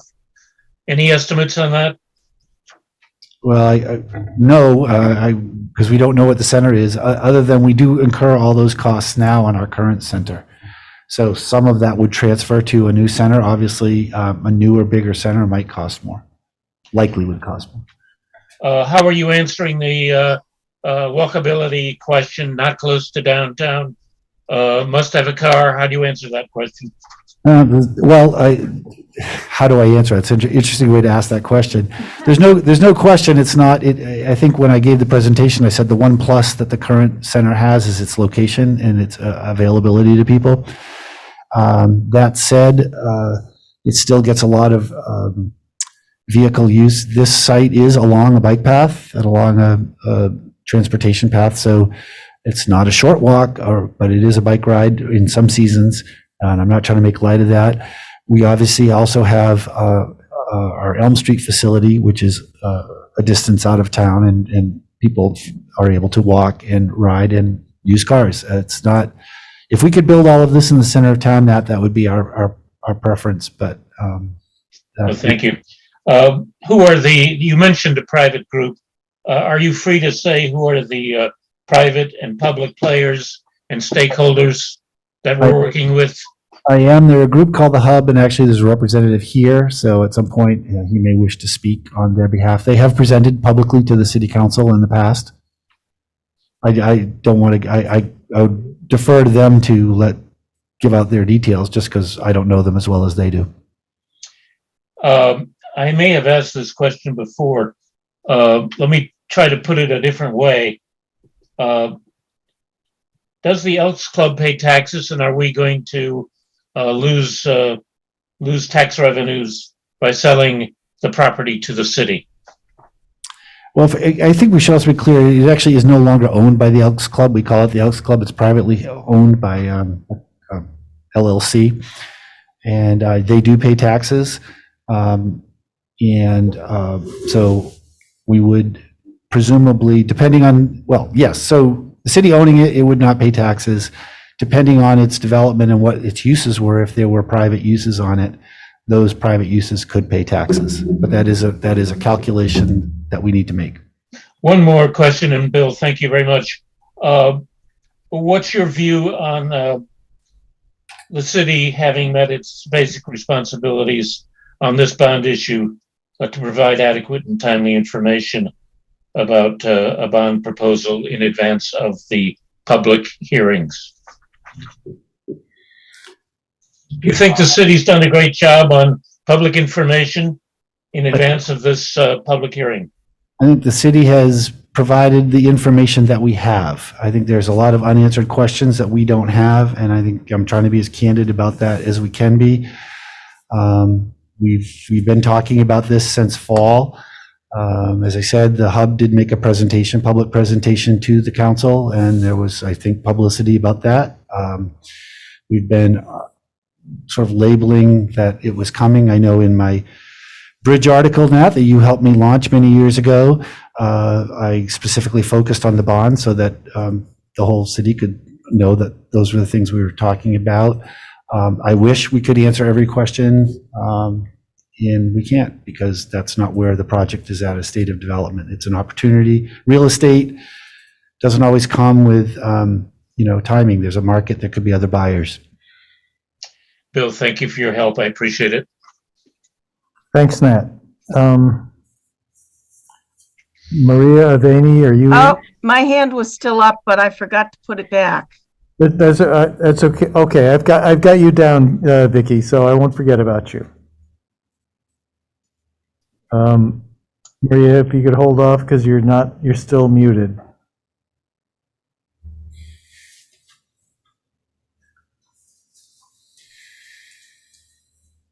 There. No, I'm sorry. I defer to Vicky. I forgot she had a question. Okay. Okay, go ahead, Vicky. Okay. My question is, I have two now, but one of my questions is what happens with the school budget if one town votes no and one town votes yes? I don't know. I'd suggest you direct that to the school. Okay, because I mean, sometimes I think it means the whole thing doesn't go down. I'm not sure, whatever. but I believe it's a total vote cast of the district. Oh, okay, all right. I was just curious. The other thing is, I read something that said that to upgrade the current rec center that we have to meet the basic requirements of what we can use it for would be the $6 million. Did I misread that? That's correct. Yes, that was the cost of renovating the building and improving it. I think if we were I think it's a lower number to just, to put an elevator in and fix the HVAC and not change the insides, but at that point, invest a lot of money in it. But you can't get any additional parking. Right, and yeah, so the plan that was developed was between 6 and 7 million. Okay. The other thing is that I think with the bond vote for the property, without having decided or without owning the property, it wouldn't make sense for us to spend all the time developing all kinds of estimates for all the various things we might want to do with the property and then lose the property. I mean, that would be wasted money, right? Does that make sense? That was our logic. It's sort of like the parking garage. We disagree about that reasonably, but that was what our logic was. Yeah, it's kind of like the parking garage. We lost that and paid money. So anyway, that was what I had to say. Thanks, Vicki. Now, Maria. Back to this rec center issue. What are the plans for the existing rec center? Will that be sold? How much will be generated from the sale in profit? What can we expect in tax revenues from that building not being city owned? Or do you plan to retain it? Again, a process that we need to engage in. I will say that we did look, at least put out the building for sale a few years ago. And the liabilities on that building are so much that it really doesn't have much resale value because of the asbestos and the ADA compliance and all the other HVAC. Yeah. So if anything, it doesn't. I don't think we should reasonably expect any revenues from sale. Possibly if somebody bought it for $1 and redid it. I would say the most likely candidates for that use would be, for that location, would either be to partner with somebody to create some housing, in which case, it's close to downtown housing that would be taxable and also meet a need, and or use it to deliver some sort of homelessness services. So those are just my thoughts. The council hasn't talked about any of that, so I don't know where we would go publicly, but obviously we would have to make some decisions about that. Okay.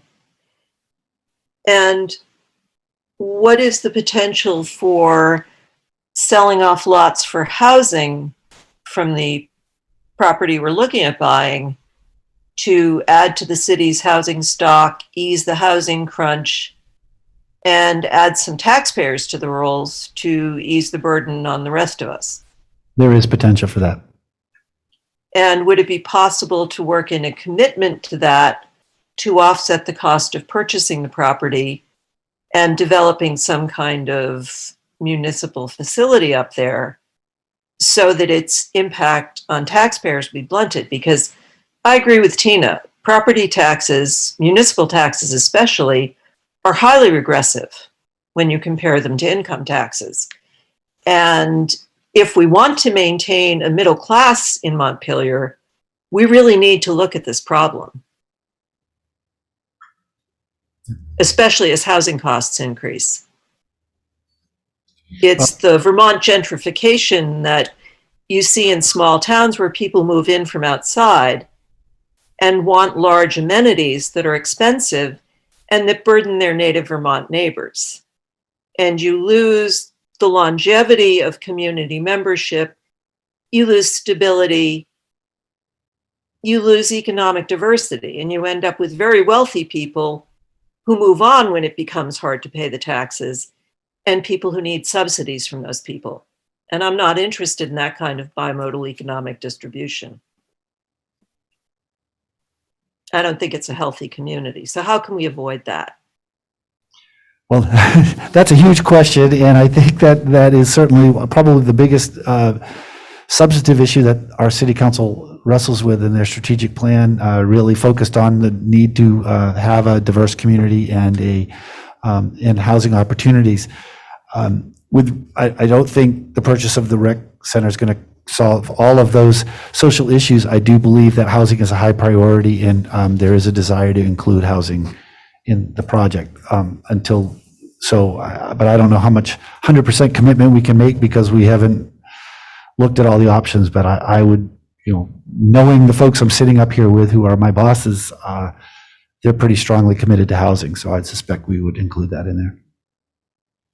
But how can I ask my neighbors to support this without a commitment to offsetting some of the costs? Because I know some of my neighbors are not very wealthy people, and I don't want them to be priced out of the market.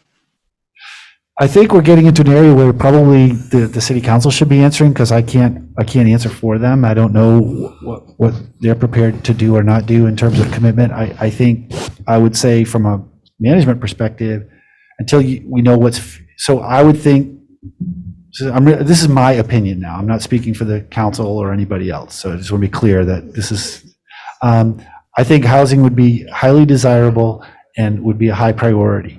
However, I don't know what's involved. I don't know whether that's a good place to build them, I think there are things that we need to evaluate before we could say 100%, I could say 100% we can put housing there. That said, I would be surprised if we went forward without doing that. For all the reasons you mentioned, we need housing, we need to get some revenue back from the project and all those things. I'm just not in a position to overpromise. I think Councilor Bate has a response she might like to make to you also. Well, I just wanted to bring up, every time we've talked about this land, it's been very clear, we're interested in housing, but we can't promise, but we're interested in housing. Personally, I'm interested in dense housing and really diversified. So I think it's there, it's in our awareness, it's in our discussions. That's all I can reassure you with. Until we own the land, we have no control over it. That's the issue. Somebody can come in and do all sorts of things with it that we don't want done. Someone at a meeting last week, someone who was in favor of housing said, well, we can't tell a developer what to build on this property. And in fact, the exact opposite is true. If the city owns the property and is in a position of looking at potential developers, we actually can tell them this is what we want to see developed in this property, and that's what we'll be looking for a developer. But your point is taken. It's not what we want to happen is not guaranteed as of this date. I think that there is a certain, if you look at us as the bank you're coming to fund the project, this isn't a very clearly defined business plan. Okay, thank you. Thank you. Carolyn. I have various comments. Speaking directly to the land, I think one of the things that puts me off the most is to refer to it as a recreation center. We have plenty of recreation. So I think maybe changing the terminology to be more inclusive would make it more attractive. The next thing is that 20% of our population is over 65, and nowhere do we talk about anything to benefit them. And they have a van over at the senior center that we drive on nice days, because on rainy days the rain comes in, so we can't use it. So that portion of the population tends to be ignored pretty totally. Finally, next, bathrooms. We need toilets downtown. This has been an ongoing discussion, and no movement in that direction at all. So I want to urge you to somehow focus on that. And finally, nobody ever talks about just plain demolishing the existing rec center. They always talk about renovating it. And it seems to me that if you started over, that might be a different conversation. And that's all I have to offer. Okay, thank you. I'm going to look to the room. Now we see one hand up. Sir, would you like to stand up? And start by identifying yourself. My name is Ethan Atkin. I'm the chair of the board of the Hub, which is the entity that has been referred to as the organization that is planning to put up a social and recreation center up on the property that was formerly owned by the Elks. The Hub is a nonprofit organization, so although it's being referred to as a private organization, it's only in the context of it's not a public organization, but we are a nonprofit organization. Our intention is to create a community social and recreation center that would service people of all ages. Particularly welcome would be those over the age of 65 and those under the age of 65. Our intention is to create a social center. We feel that GMT transport could easily transport the people that may want to go there that can't ride on a bicycle or it's too cold to walk. And we feel that this is probably a once in a lifetime, probably once in 100-year opportunity for the city of Montpelier to create a center of this sort. And having the recreation department of the city of Montpelier involved in this would make a whole variety of year-round recreational and social facilities available. Our concept is that you should be able to come there and find either some social activity or some recreational activity that you would like to participate in. You can come with your family, you can come with your grandkids, you can come with your grandparents, you can come with your teenagers, and they would find something that they could do there. The intention is to have a restaurant so people can also eat before or after, to also have a retail outlet that would sell clothing and materials that people who are involved in these recreational activities would be interested in. We are so delighted that when we approached the city just to inform them that we were planning to do this, that they also saw this opportunity and are putting this on bond on, and the city council was very supportive of the idea. So I would think that anyone in the city who is either over the age of 65 or under the age of 65 who could vote would want to support this type of because it will bring economic development to this community.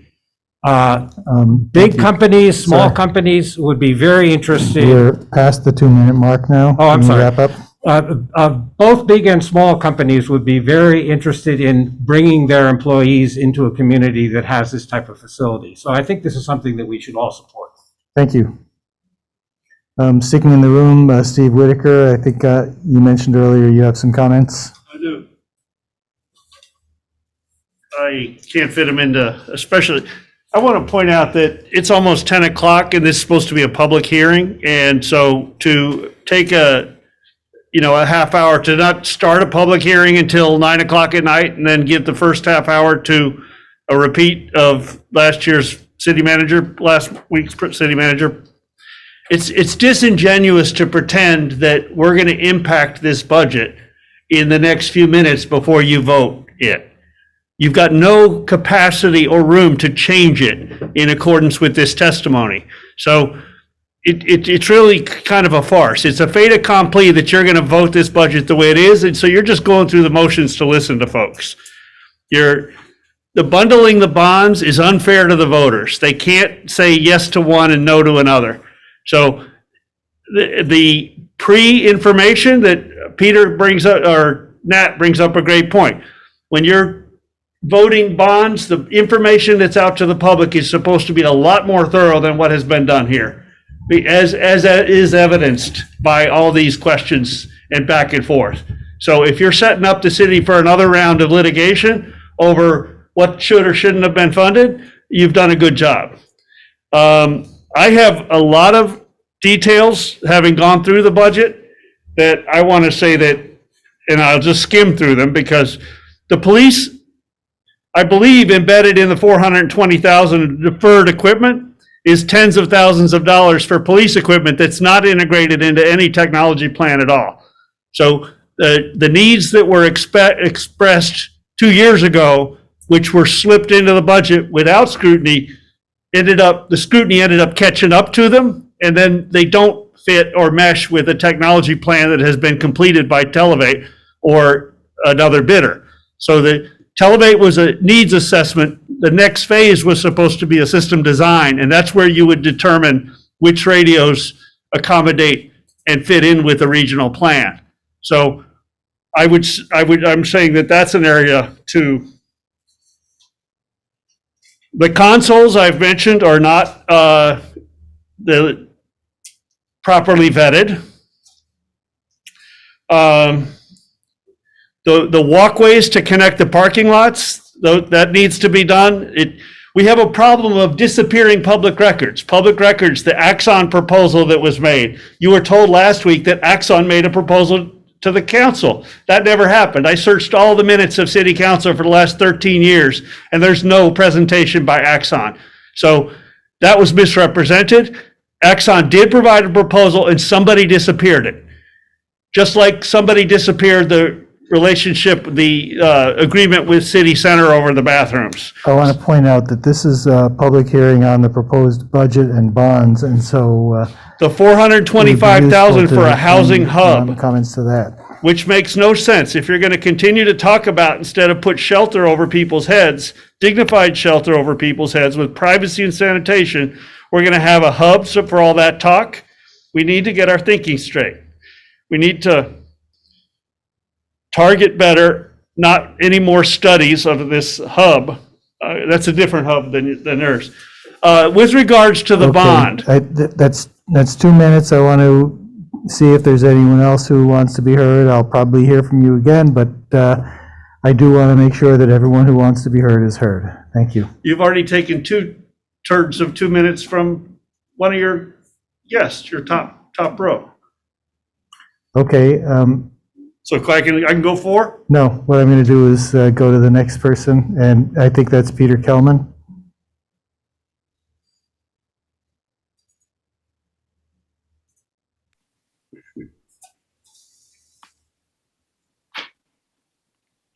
Am I unmuted?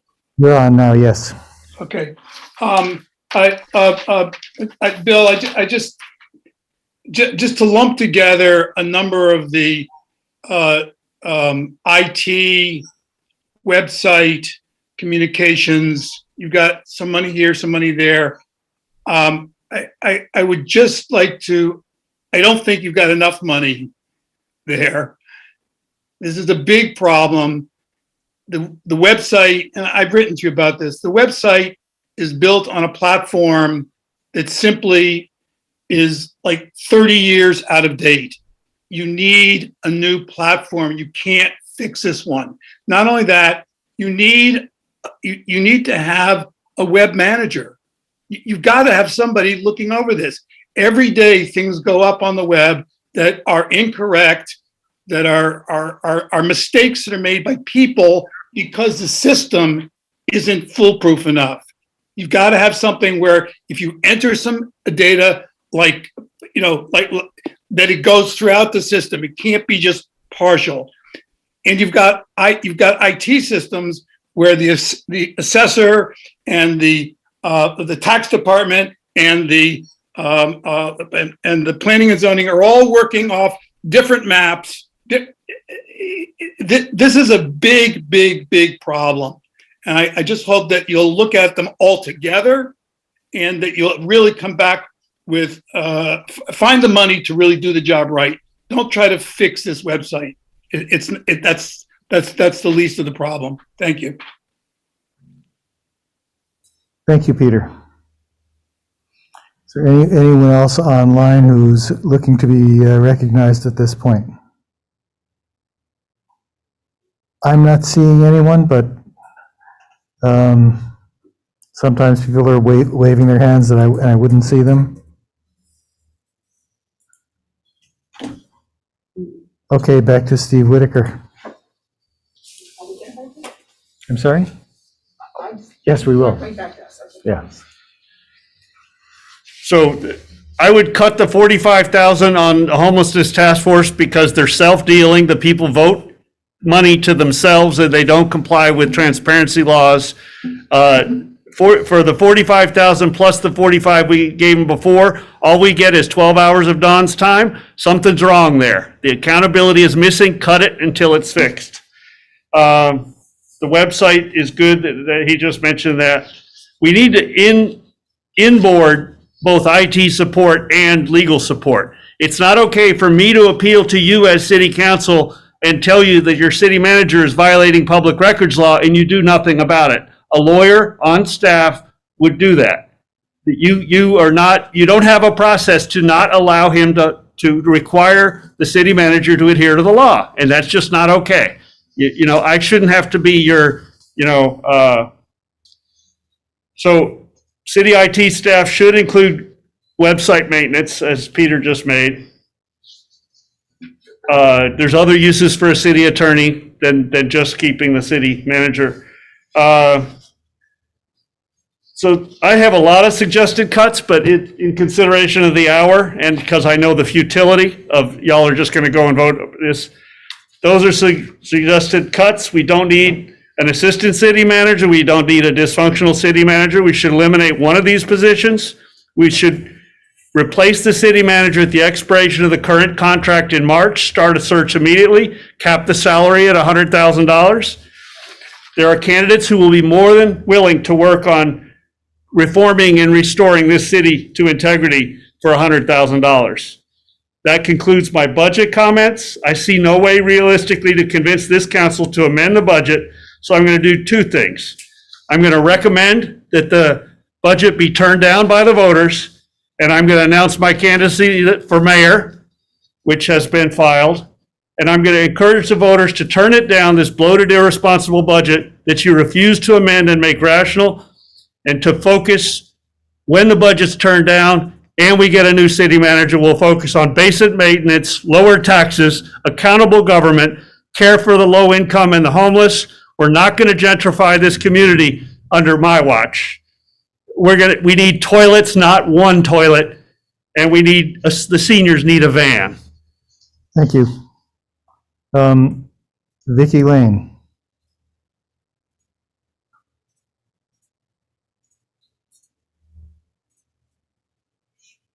Not yet.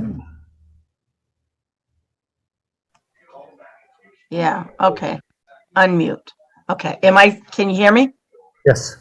Okay. Now I lost track. I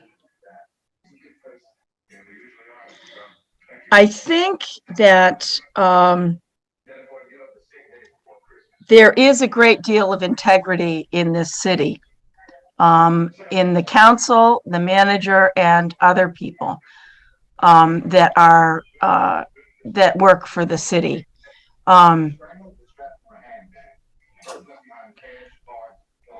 I think that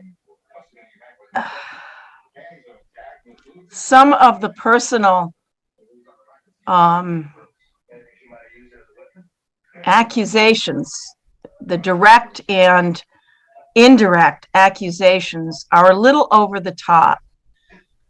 I don't always agree with everything that the manager does, the mayor does, or the council does. And you all know that I have stood in front of you and let you have it every once in a while.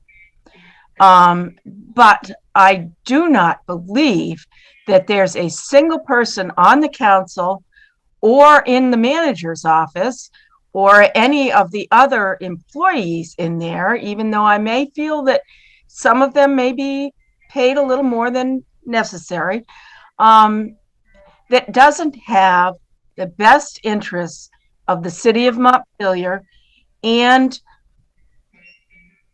all of the citizens, the ones that are like me not so well off and the ones that are well off. I've been hearing a lot of this vitriol, and yeah, I see it, Donna. And it is a little hard to take. And some of the points that are made may be good points, but they get lost in the vitriol. And I guess that's all I need to say. Thank you, Vicki. I am not seeing any more members of the public wishing to be heard, so let's bring this back to the council. I guess I should first close the public hearing and then proceed to council discussion of the proposed budget and bond issues.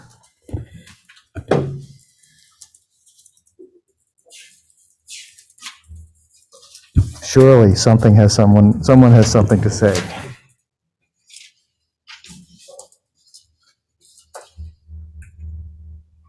If there's no discussion, the chair would entertain a motion. Jay, go ahead. I just want to kind of get things started a little bit if others had thoughts, but I do agree with the, I'm not sure how this plays out in the specific language, but I do agree with the concept that we approach the acquisition of the Elks Club and that property as a property acquisition as opposed to a rec center development, because I do think that, as I've said a number of times at other meetings, that ultimately that this really is an opportunity that I feel the city should take advantage of to acquire the property, and that there needs to be a robust public conversation around how we best utilize that land and not go into it with any presumptions. And I think that a lot of the conversation we heard tonight was around, well, what exactly is going to happen to it, and we haven't really talked about it yet. Timing is dictated that we need to take advantage of this opportunity, but we need to commit to our community that we will, use if the voters approve it, that we will engage in that process, and that could very well be, given the amount of space, include rec facilities. It could include public-private partnerships with we know there are already interested parties, nonprofit and for-profit both, and potentially could include housing. So I think that from a messaging and conceptual standpoint, as we look to have conversations with voters about what this means, is that it's not, hey, this is that's more open-ended, because obviously, and we heard this, is we still have a building on Berry Street that we own that has required work and has potential for other things as well. So I just don't want the potential of the former Elks Club land to be lost in this notion that this is about a rec center. I think it's really about an opportunity for the city to acquire its really significant piece of land within our city limit. So, thanks. Yeah, Donna. Well, I don't totally agree of just joining it. I think indeed within the narrative, I'm looking for it as one of those areas of connecting with the recreation, and that it's also, commuters can use it to job. It isn't just it's a shared use path. And I think housing, so I guess I would like to have other things listed. I wouldn't want to just say land acquisition, because what does that tell voters? To me, I am looking for placing some recreational buildings there. I am looking to place housing there. How it looks in the end, I don't know. And that may not be all that happens there. But those are the two big ones in my mind, and I would feel neglectful if I didn't mention them. So maybe we can work on the wording. Yeah, I was just looking at, your next item after this is the actually approving, first looking at the warning and then approving the wording of the warning. maybe we could say something, I'm just looking at the way it's drafted right now. Shall the voters authorize city council to borrow some not to exceed $2 million to purchase the property formerly known as the Elks Club, we put the actual address in. Proceeds from bond funding will be used to finance land purchase for potential use for recreation, housing, and other uses. Something like that. That sounds great. Yeah. I mean, I hear you, Don. I'm not saying that it's like just, totally open-ended. And you're right. I think that, those two ideas are, would how we would approach a management plan for the property. So yeah, I'm with you that we say this is what we intend to do, but what we're hearing from folks is well, what exactly are we intending? It's like, well, we don't, we can't commit to that right now, but let's commit to a process where we, focus on those things. So yeah, I appreciate it. Thank you.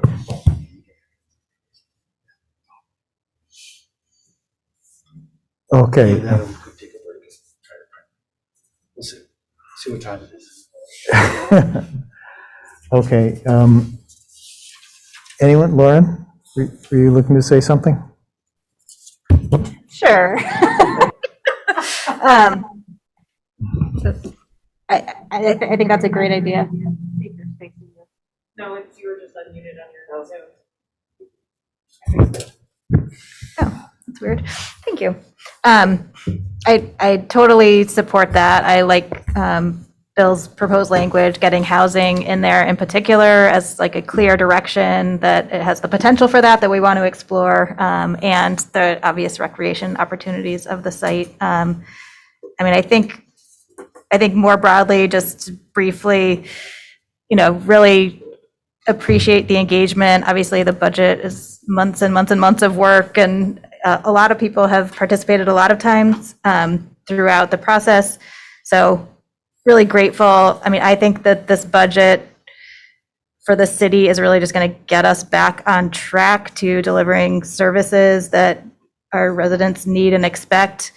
And the part that I'm really excited about with it is the ability to make investments in things like housing and some of these long-time systemic issues that if we underfund now are just going to set us up for ongoing costs, exacerbate a lot of the problems that we heard about tonight of people, concerned about different kinds of people not being able to live in our community. And I think if we don't actually try to address root issues and make investments in things like all kinds of housing, which is what this budget is trying to do, then we're going to get nowhere and actually make the problem worse. So I think this is a responsible budget that just actually is being responsive to a lot of the concerns that we've heard and that have just gotten really kind of on steroids during the pandemic with all, so many issues just becoming worse. And we've had to cut services and things due to budget cuts. So being able to restore and actually make some of those investments. So I will be supporting the budget. Thanks.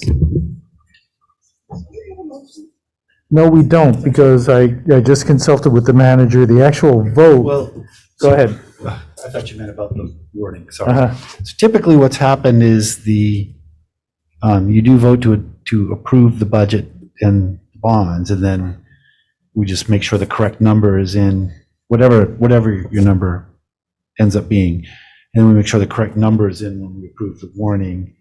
And then if we have any language change on any of the ballot items or want to put new items or take off items, then that's the time to do that. So we should have a motion on the budget. I'll make a motion to adopt the budget as presented tonight. I'll second. Any further discussion? All those in favor signify by saying aye. Aye. Opposed? And then a motion on the bonds. Is that separate? So you would move to put the bonds on the ballot, either in whatever form you want, either as they're laid out now, then you'll do the wording next, but just the amount of the bond and how they're grouped. So I'll make a motion to put the bonds on the ballot. Yes. Do you need? At whatever dollar amount you want and however you want them grouped. Including, does your motion include the 2 million for the real estate Yes, purchase instead of those- a million and a Those half. on Bill's slide, I don't have them here on a sheet of Okay. paper. So there's currently there's 4 proposed. There's one for 7, want me to just read them and then you can vote on them? So 7.2 million, 4 million from general fund, 3.2 from water and sewer funds for East State Street. Okay, you want to vote, do you want to vote on them separately, move separately and Approve vote that bond to go separately forward, or on each? change it or do whatever you want. Let's do that. So the first motion is for the bond is, Bill, is there a motion and a second for that? Okay, I have East State Street as the East first State one? Street. Yes. Could you repeat the motion, please? We're developing the motion now. Yeah. The motion is to place the bond for East State Street, 7.2 Million. On the ballot. on the ballot. Okay, Keep it simple. is there a second for that? Second. Any further discussion? All those in favor signify by saying aye. Aye. I make a motion to put the ballot item for the purchase of land. Well, so we're going to do the wording under the next ballot item. So Okay. Just the purchase of land, $2 million for the purchase. $2 million. of land. Okay, Second. any discussion? All those in favor signify by saying aye. Aye. Opposed? If somebody else wants to do it, you can. Okay, Okay, I make a motion to put the infrastructure projects 1.815, I say it like that? Yeah. On the ballot. Second. any discussion? All those in favor signify by saying aye. Aye. All those opposed? And then Okay, the 16.4 for the water resource recovery. And for the wastewater recovery facility, 16.4 million. Second. discussion? All those in favor signify by saying aye. Aye. Opposed? Okay. We have passed those 4. I think I already closed the public hearing, yes, thank you. Yes. Uh-huh. Next, we are up to item number 9, the second public hearing for the annual meeting. And the draft warning is in the materials. I will open the public hearing. Do we need a presentation? Mr. Whitaker? I just think you're making a mockery out of good governance, that this, to rubber stamp this stuff the way you have, to not listen to any of the testimony of the people that showed up and not make a single change, and then to, just ram this through onto the budget. You're demonstrating the problem which I've tried to illustrate, is that you totally rely on the city manager, you don't hold him accountable, and you rubber stamp the work. And it's just atrocious that this city's governance has devolved to that level. We have to reclaim this city from the mismanagers, and we have to make it livable for both the well-to-do and the people who are already here and the poor.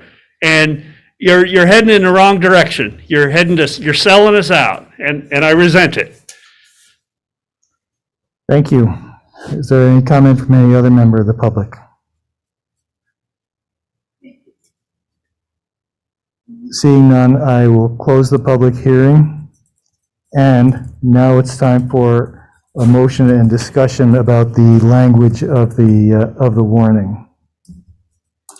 So one of the little sidebar we were having, Kelly, when we're doing the next agenda item, is it possible, once we change this, to come back with a final version so we can sign it tonight? Oh, beautiful. There we go. Much faster. Exactly. So I think obviously you should make sure that all the articles say what you'd like them to say, but the specific suggestion that we talked about for Article 14 was, and we'd have to could probably find the address, right? So shall the voters authorize the city council to borrow a sum of money not to exceed $2,000 for the property formerly owned by the Elks Club at, I think you meant 2 million. what'd I say? 2,000. 2,000. That's, you're I a good told- negotiator. I am a good negotiator. I have trouble with numbers.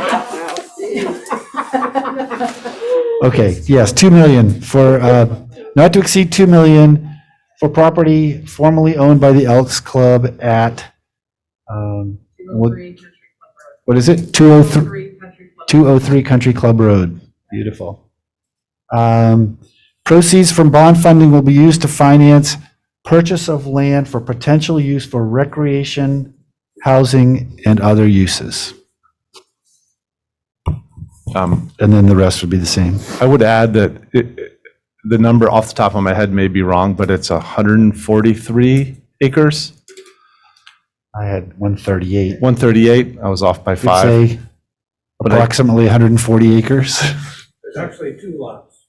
Yeah. I think one is 5 acres and the other is 138, but I'm not. Yeah, Oh, where the building is relative to the, is currently the golf course. So those together total 143. Look at that. I do think that is worth acknowledging, the size of the land as opposed to just the street address, to represent the potential of what's there. So I think that What could do we be feel part of the comfortable language. saying? Yeah, I don't want to I defer to misrepresent. you, but. Approximately 130. Well, it's definitely, I mean, I know it's at least 138. Okay. I would use the least number, not the highest number, just in case. Approximately 138 acres. Yes, let's say that. More or less, yes. Yeah. Are there any proposed changes to the language of any of the other articles before we have a motion and vote on it? I didn't see any. So just, I want to make sure we got that right. For Article 14, then we would say, shall the voters authorize the city council to borrow a sum of money not to exceed $2 million for approximately 138 acres formerly owned by the Elks Club at 203 Country Club Road? For the purchase of? For the purchase, yes, thank you. Okay. What is not to exceed 2 million? It's 2 million, yes. So you're saying that property will not be purchased for more than 2 million? No, the bond will not be more than 2 million. Could we center or put the housing first, Sure. please? Sure. And thank you. Yeah, so say for housing, recreation, and other uses. I'm seeing nods around the table, so yeah.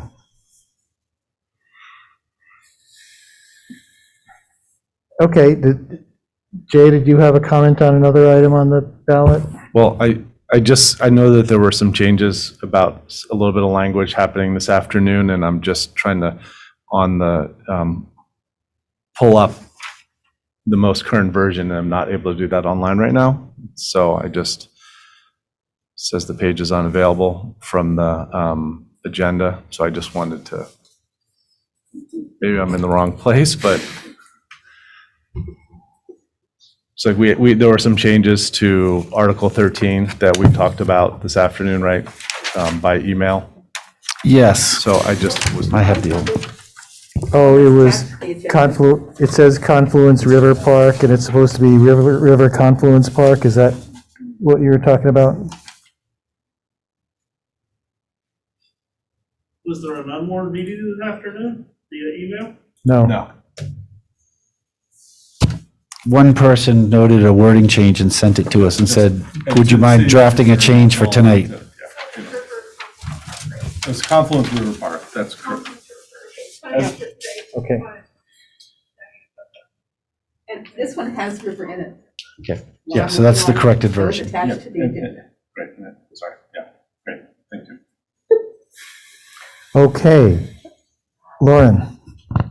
One question for Article 15. So this is the water resource recovery facility upgrades.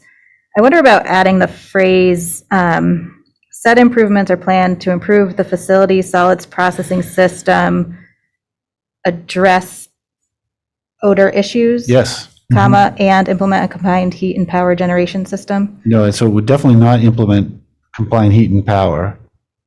That's an old language. So I think it would say improve facility solids processing system and eliminate the odor problem. I think that's definitely correct. Great. So where it says, yeah. So everything from implement to system, take out and just say and correct an odor. How, Or correct the, could you add the word that hazardous odor? This is not just smell bad, this is bad for your health, hazardous. The people on State Street have said that to me. As it's Linda up to you. Berger tonight made the statement, hazard is really important. It's not just stinky.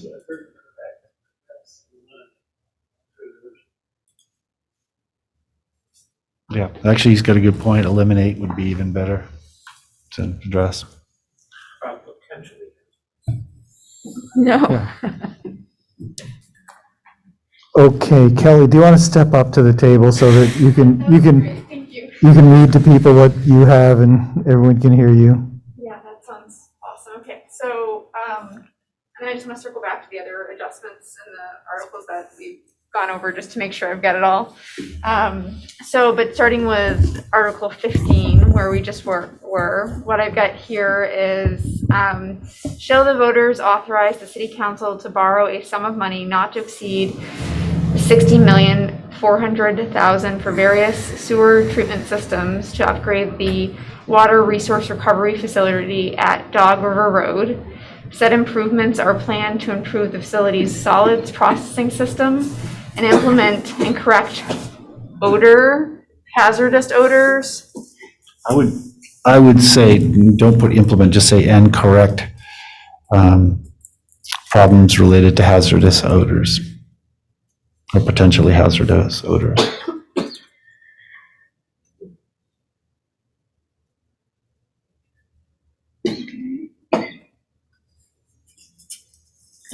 Or to eliminate the, I don't know, we could just refer to the state's corrective order. What about, in what way would you refer to the order, Bill? Lauren, you have an idea. What about, and correct an ongoing odor violation at the site, or state odor violation? Somehow, I mean, part of what I want to convey is that, like, we're gonna have to pay something to upgrade this no matter what, because we're in violation right now. Yes. So somehow make it clear. Yeah, that's what I was trying to get at, was include the state, yeah. That was some word salad there. Ongoing odor violation at And this location, the site. correct, At the site.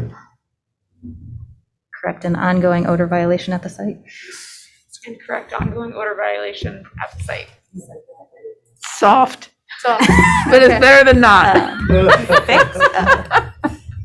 I mean, Eliminate? we could put and eliminate the Order to ongoing. eliminate the violation. Okay, yeah. Correct and eliminate the odor violation at the site. Got it.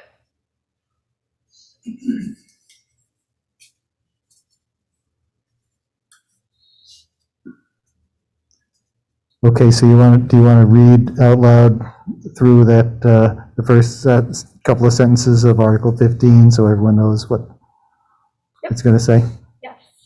Okay, so starting from the top here. Yeah. Shall the voters authorize the city council to borrow a sum of money not to exceed $16.4 million for various sewer treatment systems to upgrade the water resource recovery facility at Dog River Road?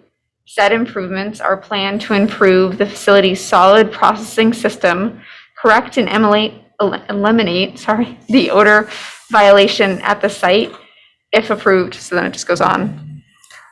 One thing I just noticed, on the third line where it says to improve the facility's solid processing system, it should be, shouldn't be facilities IES, it should be singular facility apostrophe S.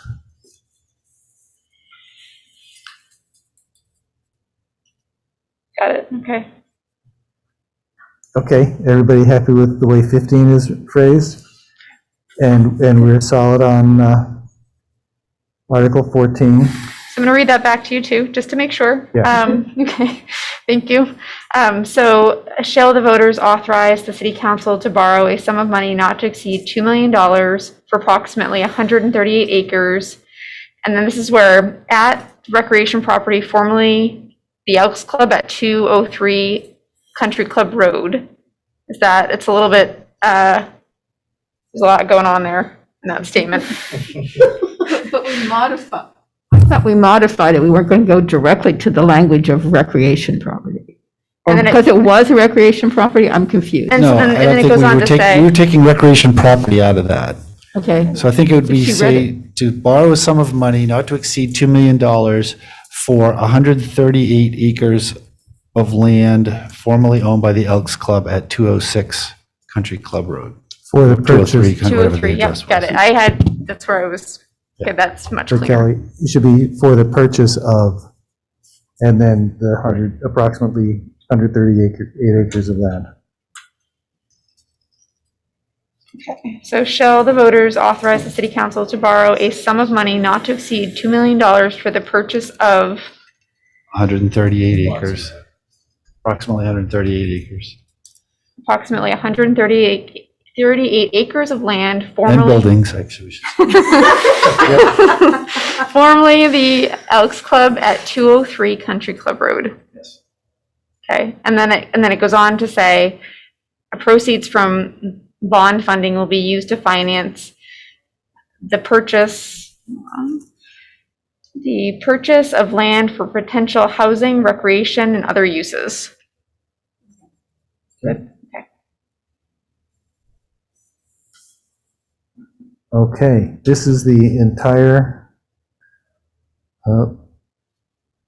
notice, the entire ballot. Is there anything else that anyone wants to propose to change in the language before we adopt it?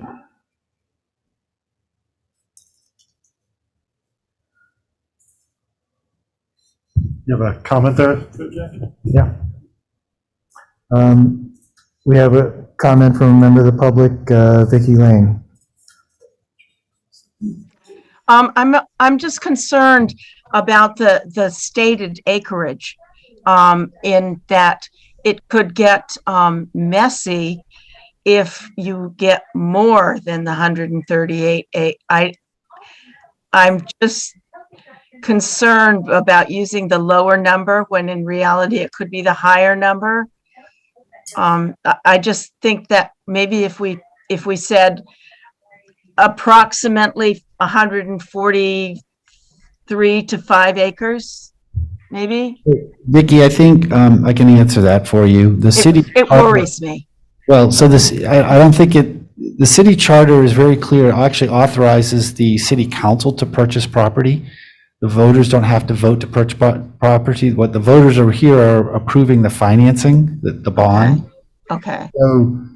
So if it's more or less. The bond and the council could vote, could purchase more. They could buy double it if they could get it for $2 million. Okay, so maybe we should just leave the acreage out. Well, I think the idea behind, and again, I don't want to speak for the council members, but I believe the idea was to make sure people understood this was a large parcel. Okay. So it was, approximately 138 acres because Okay. understood it wasn't just a little house lot or something. Okay. I just got nervous because I do think that I don't want us to approve it and then have somebody come back and challenge it because, Well, good point, but I think if the purchase goes through, there will be an action taken by the council to through the purchase. Because I do believe this is a one in a lifetime chance that we should not blow. So, okay, thanks. Thanks, Vicki. So is somebody prepared to move to adopt the warning as we've amended it here? I'll move to adopt the warning as amended. I second that well-worded motion. So is there any further discussion? All those in favor signify by saying aye. Aye. All those opposed?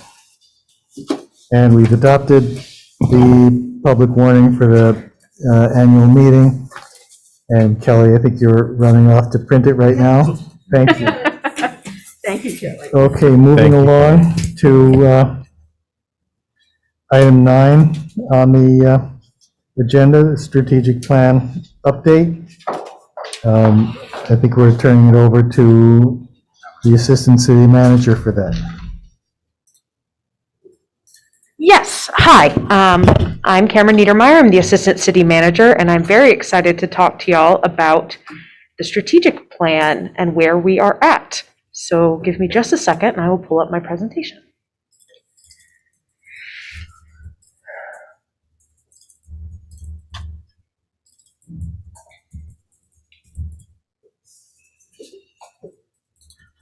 All right, it's worked for me, or everyone else tonight, so I certainly hope it works for me. Let's see. Did you give yourself permission to share your screen? Yeah, that's why I brought this other computer up here to sit next to this computer.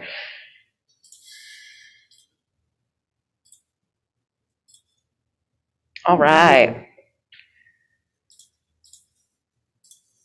So, Council, thank you for allowing me to be here and for sticking through this. This is a very exciting update for me. I love being able to talk about the work that staff has been doing to implement the strategic plan goals that y'all have identified for us. I think we have a very successful first quarter reporting session. Just to reiterate what is on your strategic plan and what your overall goals are, there's improving community prosperity, providing responsible and engaged government, creating more housing, practicing good environmental stewardship, building and maintaining sustainable infrastructure, and improving our public health and safety for our community. Overall, our status is doing really well. We have at least 72% of our projects on track right now. Some of the ones, I was looking through the data, the ones that have some disruption or major disruption are typically minor delays that have to do with the timeline of the projects because we changed the way we are doing our strategic plan in that it is along with the budget. Some of the longer term projects that have delays right now are because they're contingent on budget passing so that they can get started. So that's what you'll see in some of those, or we're asking for some more clarity around what your needs are. So what I'm planning to do is walk us through high level updates of each of your pertinent strategies and activities that support the goals. I won't go into too much detail. You were provided and the community was provided the full report, which has all of the updates for each of these in totality. So if you're interested in looking at that full report, it is attached to this agenda.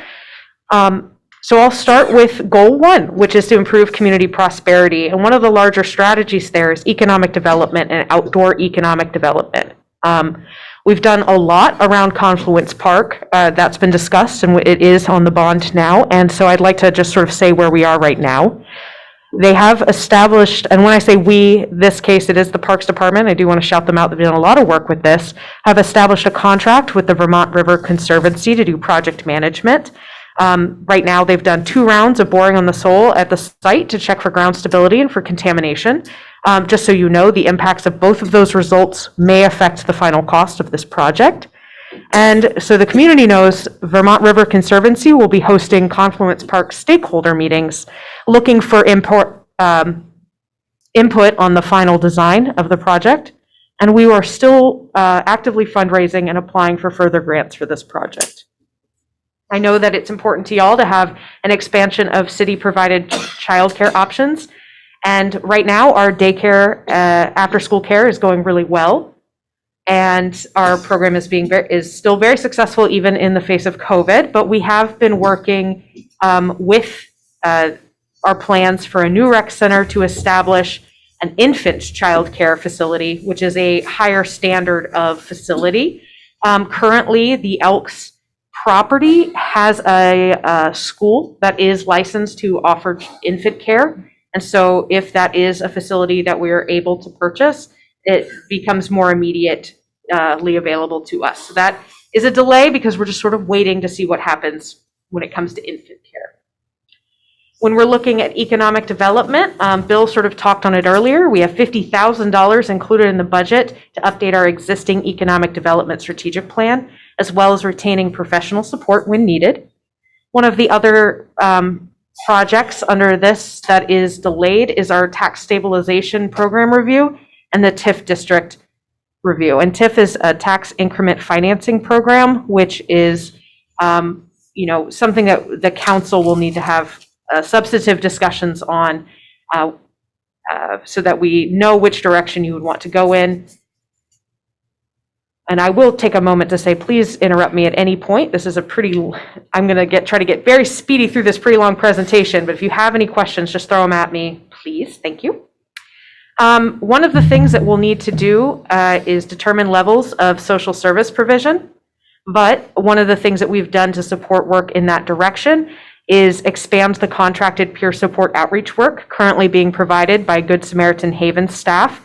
That is one of the activities that y'all highlighted, was to expand or formalize the peer support outreach worker, and we have extended that contract with them to help provide more peer support work, specifically around those who are experiencing homelessness. An exciting update that we have is our Feast program growth. Our senior center is 4 months into a new design of our Feast program, which runs our Meals on Wheels. And we have brought our own kitchen manager chef in-house. So we have really are working to get them up to speed so that we have a whole new kitchen, a whole new way to provide food, and then we'll be able to expand those programs once we've hit a very sustainable baseline. So moving into goal 2, providing responsible and engaged government. One of the main strategies, and we've talked a lot about that tonight, is communicating more effectively. One of the updates is improving the functionality of the city's website. One of the things that we do have in the budget is a way to sort of bid out the website hosting. And so we have an ability to sort of look from the ground up what we want our website to look like. So that's very exciting. One of the other activities that you identified was conducting more intergenerational community events.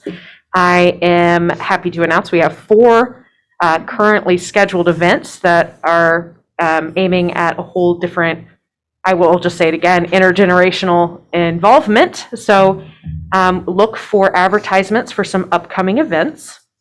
I will highlight one of them is our March for Meals events all through the week of March 18th to 25th. Our Senior Center and Community Services are planning quite a few events to raise awareness for those who need food or help with food security in our community. So one of the other things that we talked about communicating more effectively is improving recruitment for city committees. And one of the things that we discussed was the implementation of committee stipends. So as you know, CJAC, our Social and Economic Justice Advisory Committee, has come to you, and the $30,000 was included in the budget that passed tonight. So we'll see how that goes, but thank you for that. Our committee has stated that they'll continue to design a pilot project implementation plan to recommend to y'all before the new fiscal year. One of the other things we've done to increase coordination and our communication with the community is draft an MOU for work with the Sustainable Montpelier Coalition to run our capital area neighborhood groups. That is still pending approval through our legal review, but I anticipate that being done very soon. So that's very exciting. We're also, very committed as staff can, and as staff has the capacity to continue updating our website when we get feedback about it. So, I do encourage people to let us know if they have an issue. If it's something we can fix, we will add it to the list of things to get to. So thank you for being patient with us, and let us know if we can help you find anything. Sometimes it is just a familiarity issue, so we can help. The ADA transition plan was fully included in the 23 council budget, so thank you for that. Another thing that we talked about was, that was also part of the Social and Economic Justice Advisory Committee work, was language access improvement. That's another one that is in yellow because we don't have any substantive updates. One of the things that we did identify sort of in this conversation was the need for somebody who speaks Pashto or to help bring our Afghani refugee families who are in our community now, making sure that they are best served. So that is something we are aware of and will be working on. When we're looking at focusing on diversity, equity, and inclusion, we talked a lot about the Creative Discourse Equity Report recommendations. One of those was the stipends. Another one was to really look at how we're communicating the history of Montpelier.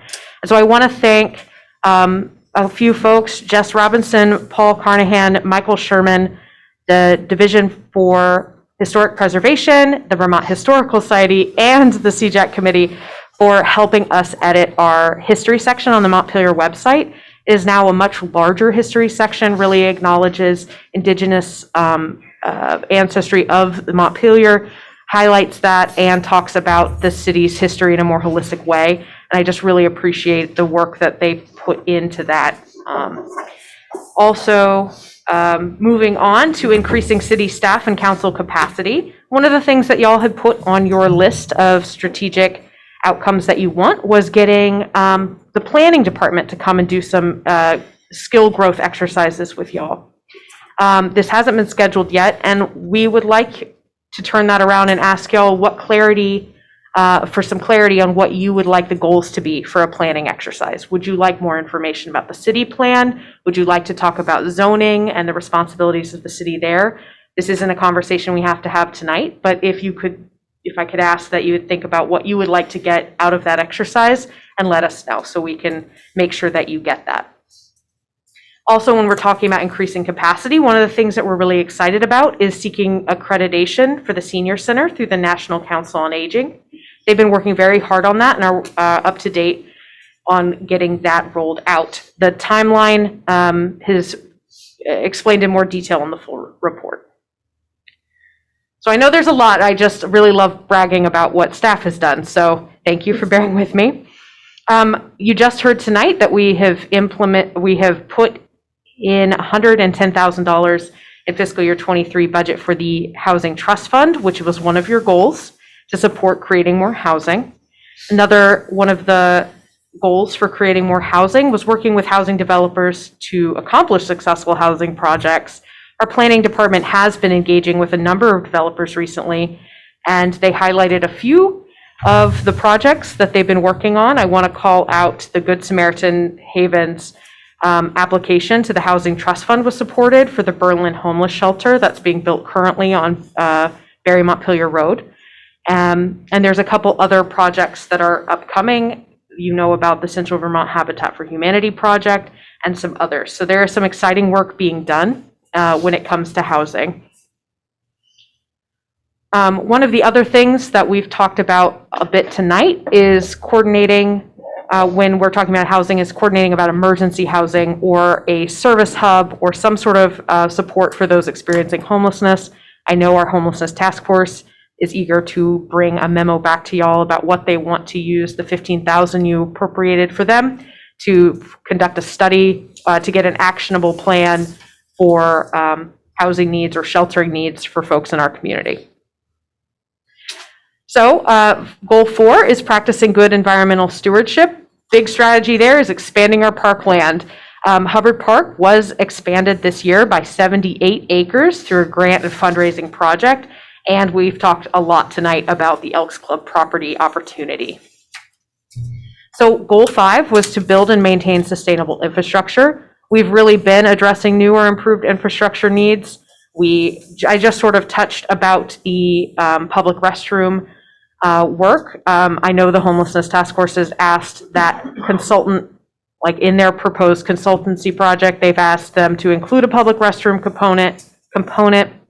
You have set up a public restroom committee that hasn't met yet, but it it has been stated, and City Council and the city has let the state know that we would like more collaboration on bringing public restrooms online in Montpelier. One of the things that we've talked a lot about tonight and is considered yellow and on a minor delay is just the recreation, the rec center development. So we're obviously looking to see what plays out with the bond option and that land purchase. Otherwise, we have some backup plans that we've identified to you, and we would need to readdress that when we know about the land purchase. So I am excited to start talking about the opportunities. I'm going to soapbox here for a second, but when we went through the rec center development or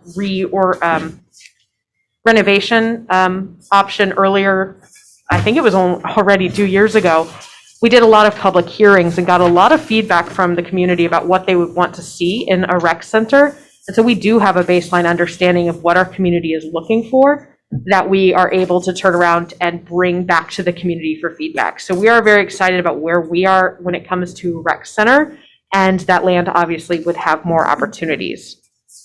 One of the other things that is in a slight delay is our creating a sustainable district heat management plan.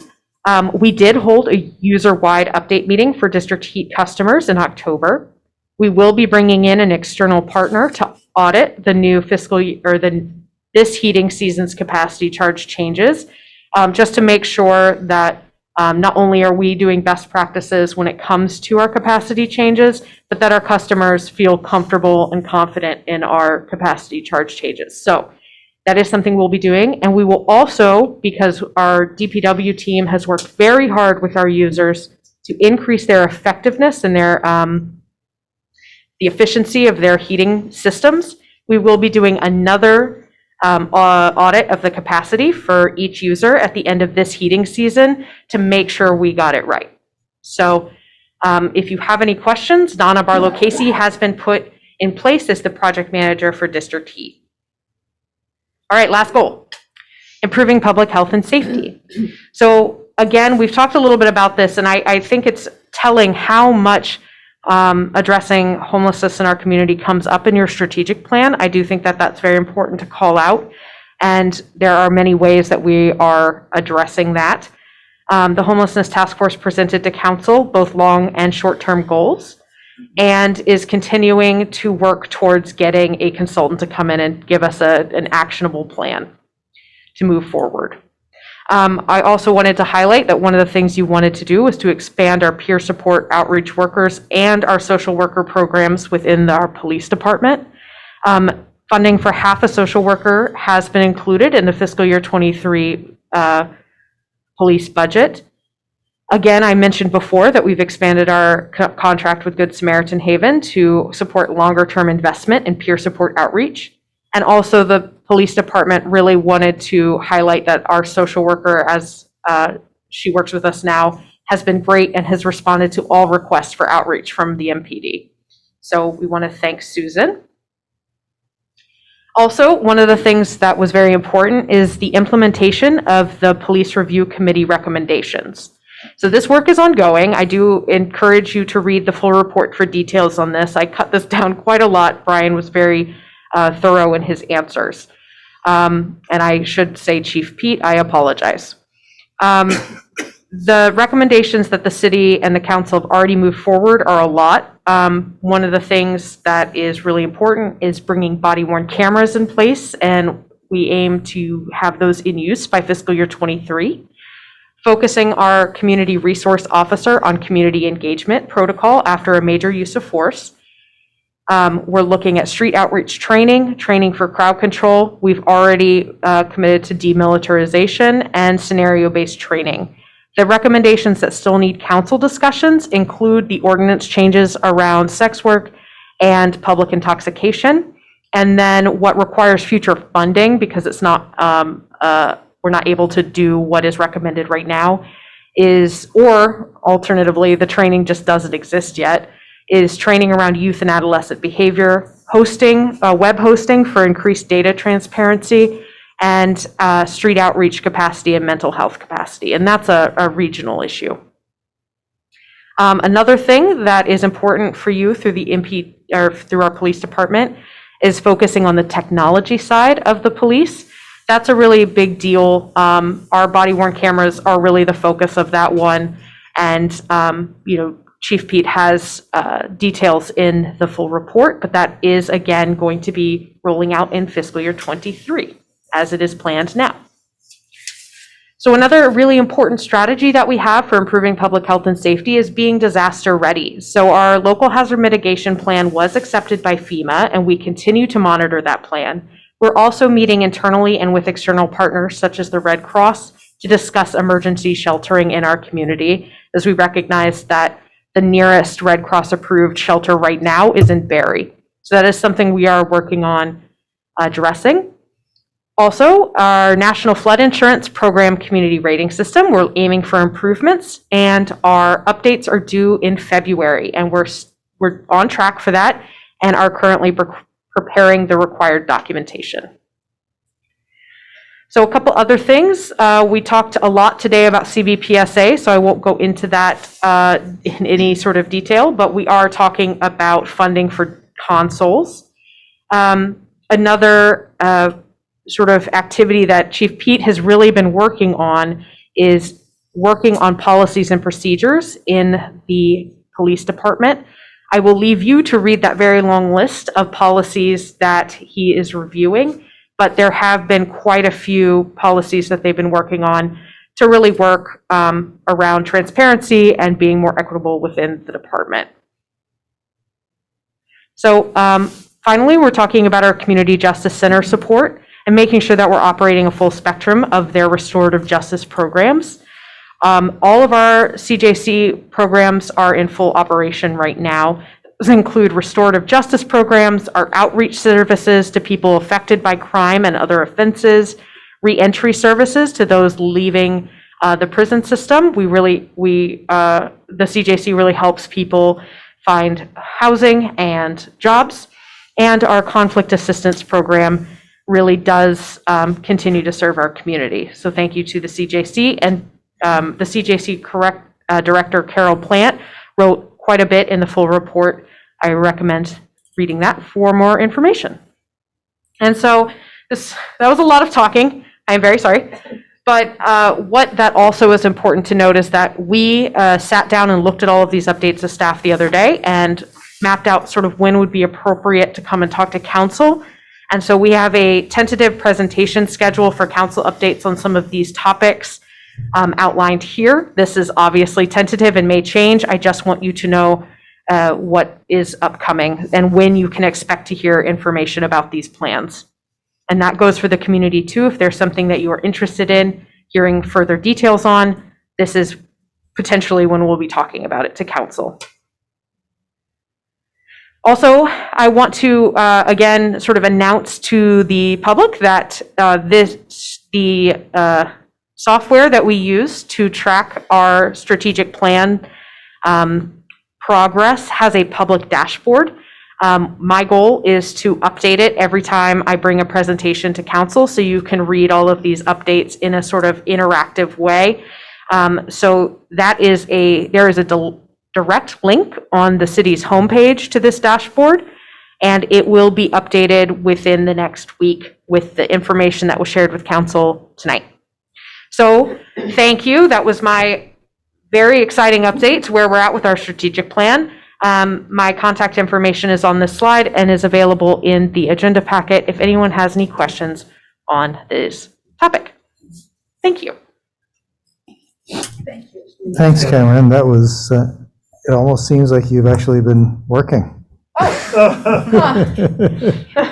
Donna. But I think we should give her an earlier slot sometime, because you're always late at night and you're always rushing through, and it deserves much more attention, and you deserve much more credit. So thank you. Thank you. I thought this was just great. Yeah, big thumbs up. I think this is a great thing to be able to inform all the residents what their government's been working on. One thing that occurred to me particularly, and I don't know if this is even within the capacity of this system, but in light of the conversation we had tonight and the action we took on the real estate acquisition bond, it's clear that we're looking not just at recreation, but also at housing. Is it possible to somehow make that come under both headings within the program? I would need to look into that. Okay, Mhm. thanks. Yeah, Connor. Yeah, no, that was great, Cameron. Sometimes it's good just to be reminded of some of this stuff, you know, so it's fresh in your mind. But do you think, is it possible in a week when the dashboard's updated, maybe you throw it on social media too? Just to, I don't. Yes. Yeah, I feel like we can't get that out enough, you know, it's. Yeah. My work's being done. Yeah. Let me see if there are any other council members. Okay, Steve. Very briefly, it's telling that we're not going to talk about bathrooms till May. And does that mean everybody's agreeing that no one needs a bathroom till May? Because that's an example of how these bathrooms are owned by the people here and they need to be open, and you've done nothing in years to make these bathrooms accessible around the clock. And to just put it off till May is just an example of the mismanagement of this city. Secondly, the environmental stewardship, we keep bragging about it, but nobody's cleaned up all the mess that's been out on the riverbank year after year after year, and it's been really compounded in the last year with Girton Park. And so this is all just feel-good, pretty talk, but it's hollow. It's really hollow. You really need to look at your own integrity and whether or not you're going to live up to your words. Thank you. We can move to, thanks, Cameron. Okay. Next on the agenda, item 11, review petitions for annual meeting. There are none. There are none. So that gets us to item 12. And Cameron, maybe we should have not have let you go back down. The mask mandate extension, are you part of that, or? So basically, you adopted your mask mandate shortly after the authorization was granted by the legislature. It requires, after the first 45 days, which is just coming to a close sometime after this meeting, for it to be extended, and it has to be extended. It can't be extended for any more than 30-day period. So ironically, this will be on your next agenda on February 9 because 30 days falls between the 9th and 23rd. So you'll be doing the next extension at the next meeting. But our recommendation is, if you wish to keep this in place, simply extend it as in its current form. Okay. I'll move that we extend the mask mandate ordinance as written for an additional 30 days. There's a motion and a second. Is there any other discussion? I'll just say, I think, I've noticed people, I think the behavior in town has been better the longer we've had it in place here.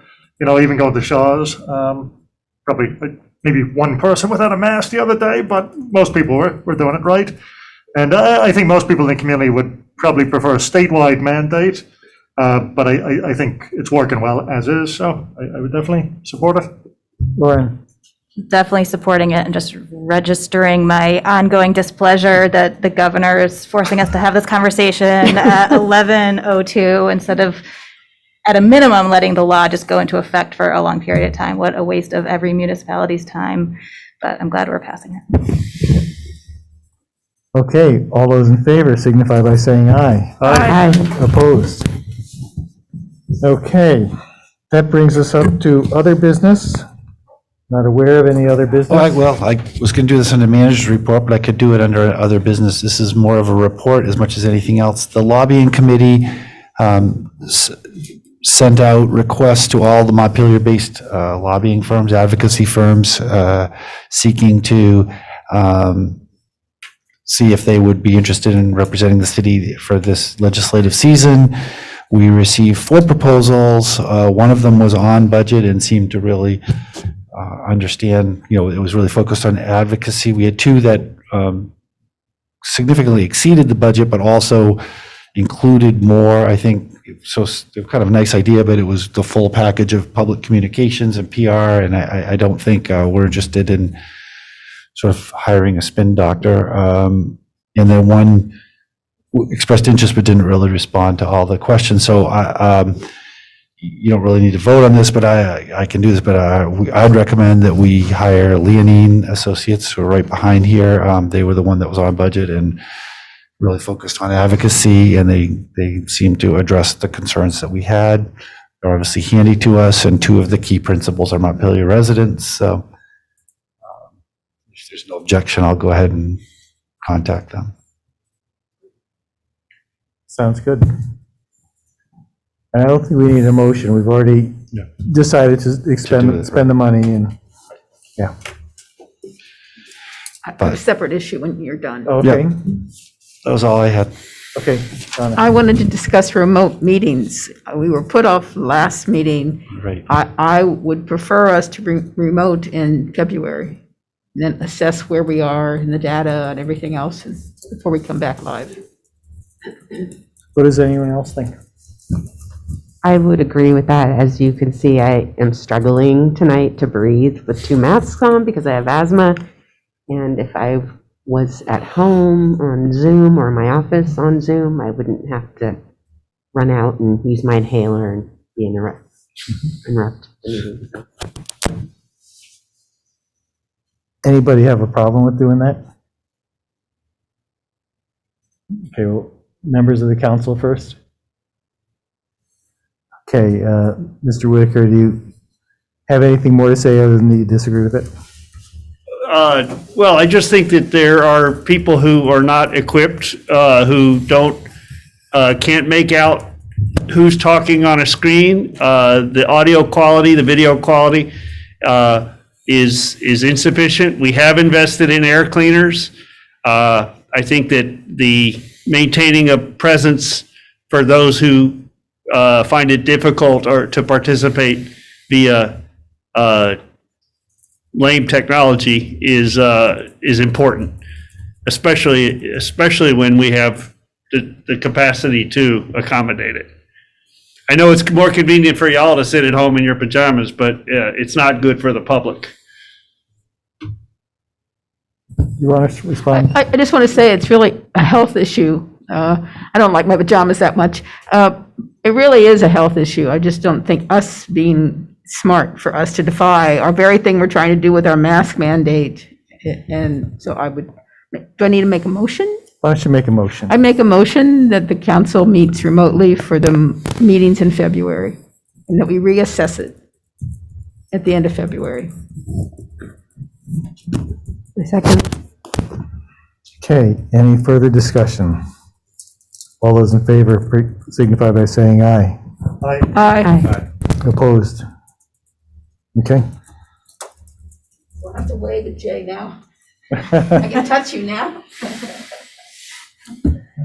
Okay, anything else under other business? I don't think so, but council reports. Let's start with Donna this time. Well, I want to start off thanking Cameron again. She came out with that memo she sent out, and I haven't even done it justice yet because I was feeling the need of not understanding what was going on with efforts towards helping people who are without a home, as well as trying to understand their calls. I got 3 calls just this week and 2 last week about the Scruton Park structure and trying to balance out other people's need in the structure. And it's so many gray areas, but I do appreciate the memo. I will read it and come back with questions.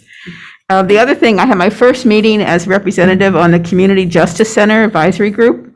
And the initial meeting was very much into life philosophy. It was really, really enjoyable. You can't have it back. It's a totally different kind of meeting. It was very refreshing. Thank you. I just want to thank all our staff who's been working so hard on the code the last week here, especially Public Works. It's really going above and beyond. So thanks very much.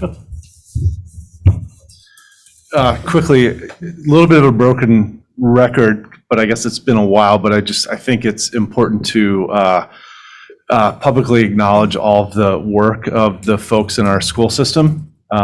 Lately, it's with this relentless pandemic and an ever-moving target of directives from the federal government and particularly from the state. Lately, it has been beyond challenging, and I just am so grateful that they have risen to meet the needs of our community. Not just our kids, but yes, our kids, but also everybody who parents and folks who work here, and the challenges have just been relentless, but they've met that challenge day in and day out. And so I just wanted to acknowledge the administration, the school district, the teachers, the staff, and everything that they're doing to support our community. Jennifer. I kind of am just going to piggyback on what Jay said. I really am impressed with the school district and the teachers, all the supports. My kids are held really well at school, and it makes me feel good knowing that their questions are being answered. The staff are being supported as best they can, and my love goes out to all of them, and I just really want to thank them for everything that they've been doing through this very long, 3 years, 2 years and some change. It's been incredible, so thank you. Thanks. Would echo all of that, like deep appreciation for school district, and I think Cameron's strategic plan update underscored all the really hard and important work the city staff are doing too. So thank you to everyone. Can't believe we're approaching 2 years in this pandemic. The only thing just wanted to note, I have gotten a few questions about the parking policy, and people asked some kind of basic questions, like on the premise of, you're making us do all this work and it doesn't seem like it's any better for the city. I was just thinking maybe like just some public information out of like, because I think, I was like, well, the comparison of like the number of cars towed and stuff, and they were like, oh, okay. If it's actually doing something, then it feels worth my effort to move my car every day. So I just was thinking like, some kind of little reminder of why this is like helpful to the city to actually do it, because I've gotten a few questions. Thanks. Thanks. I will say I echo everything about people have observed about how great our city workers and school workers are. I don't have kids in the schools anymore, but I have a granddaughter in the school who loves going to school, loves her teachers, and we're obviously doing something right.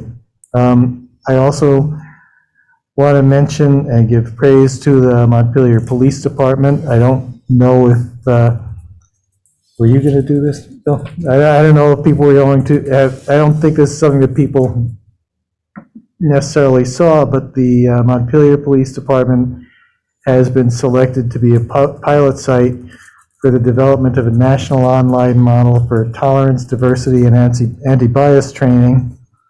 And so I think that's a real credit to the work of Chief Pete and the rest of the police department. So good job, guys.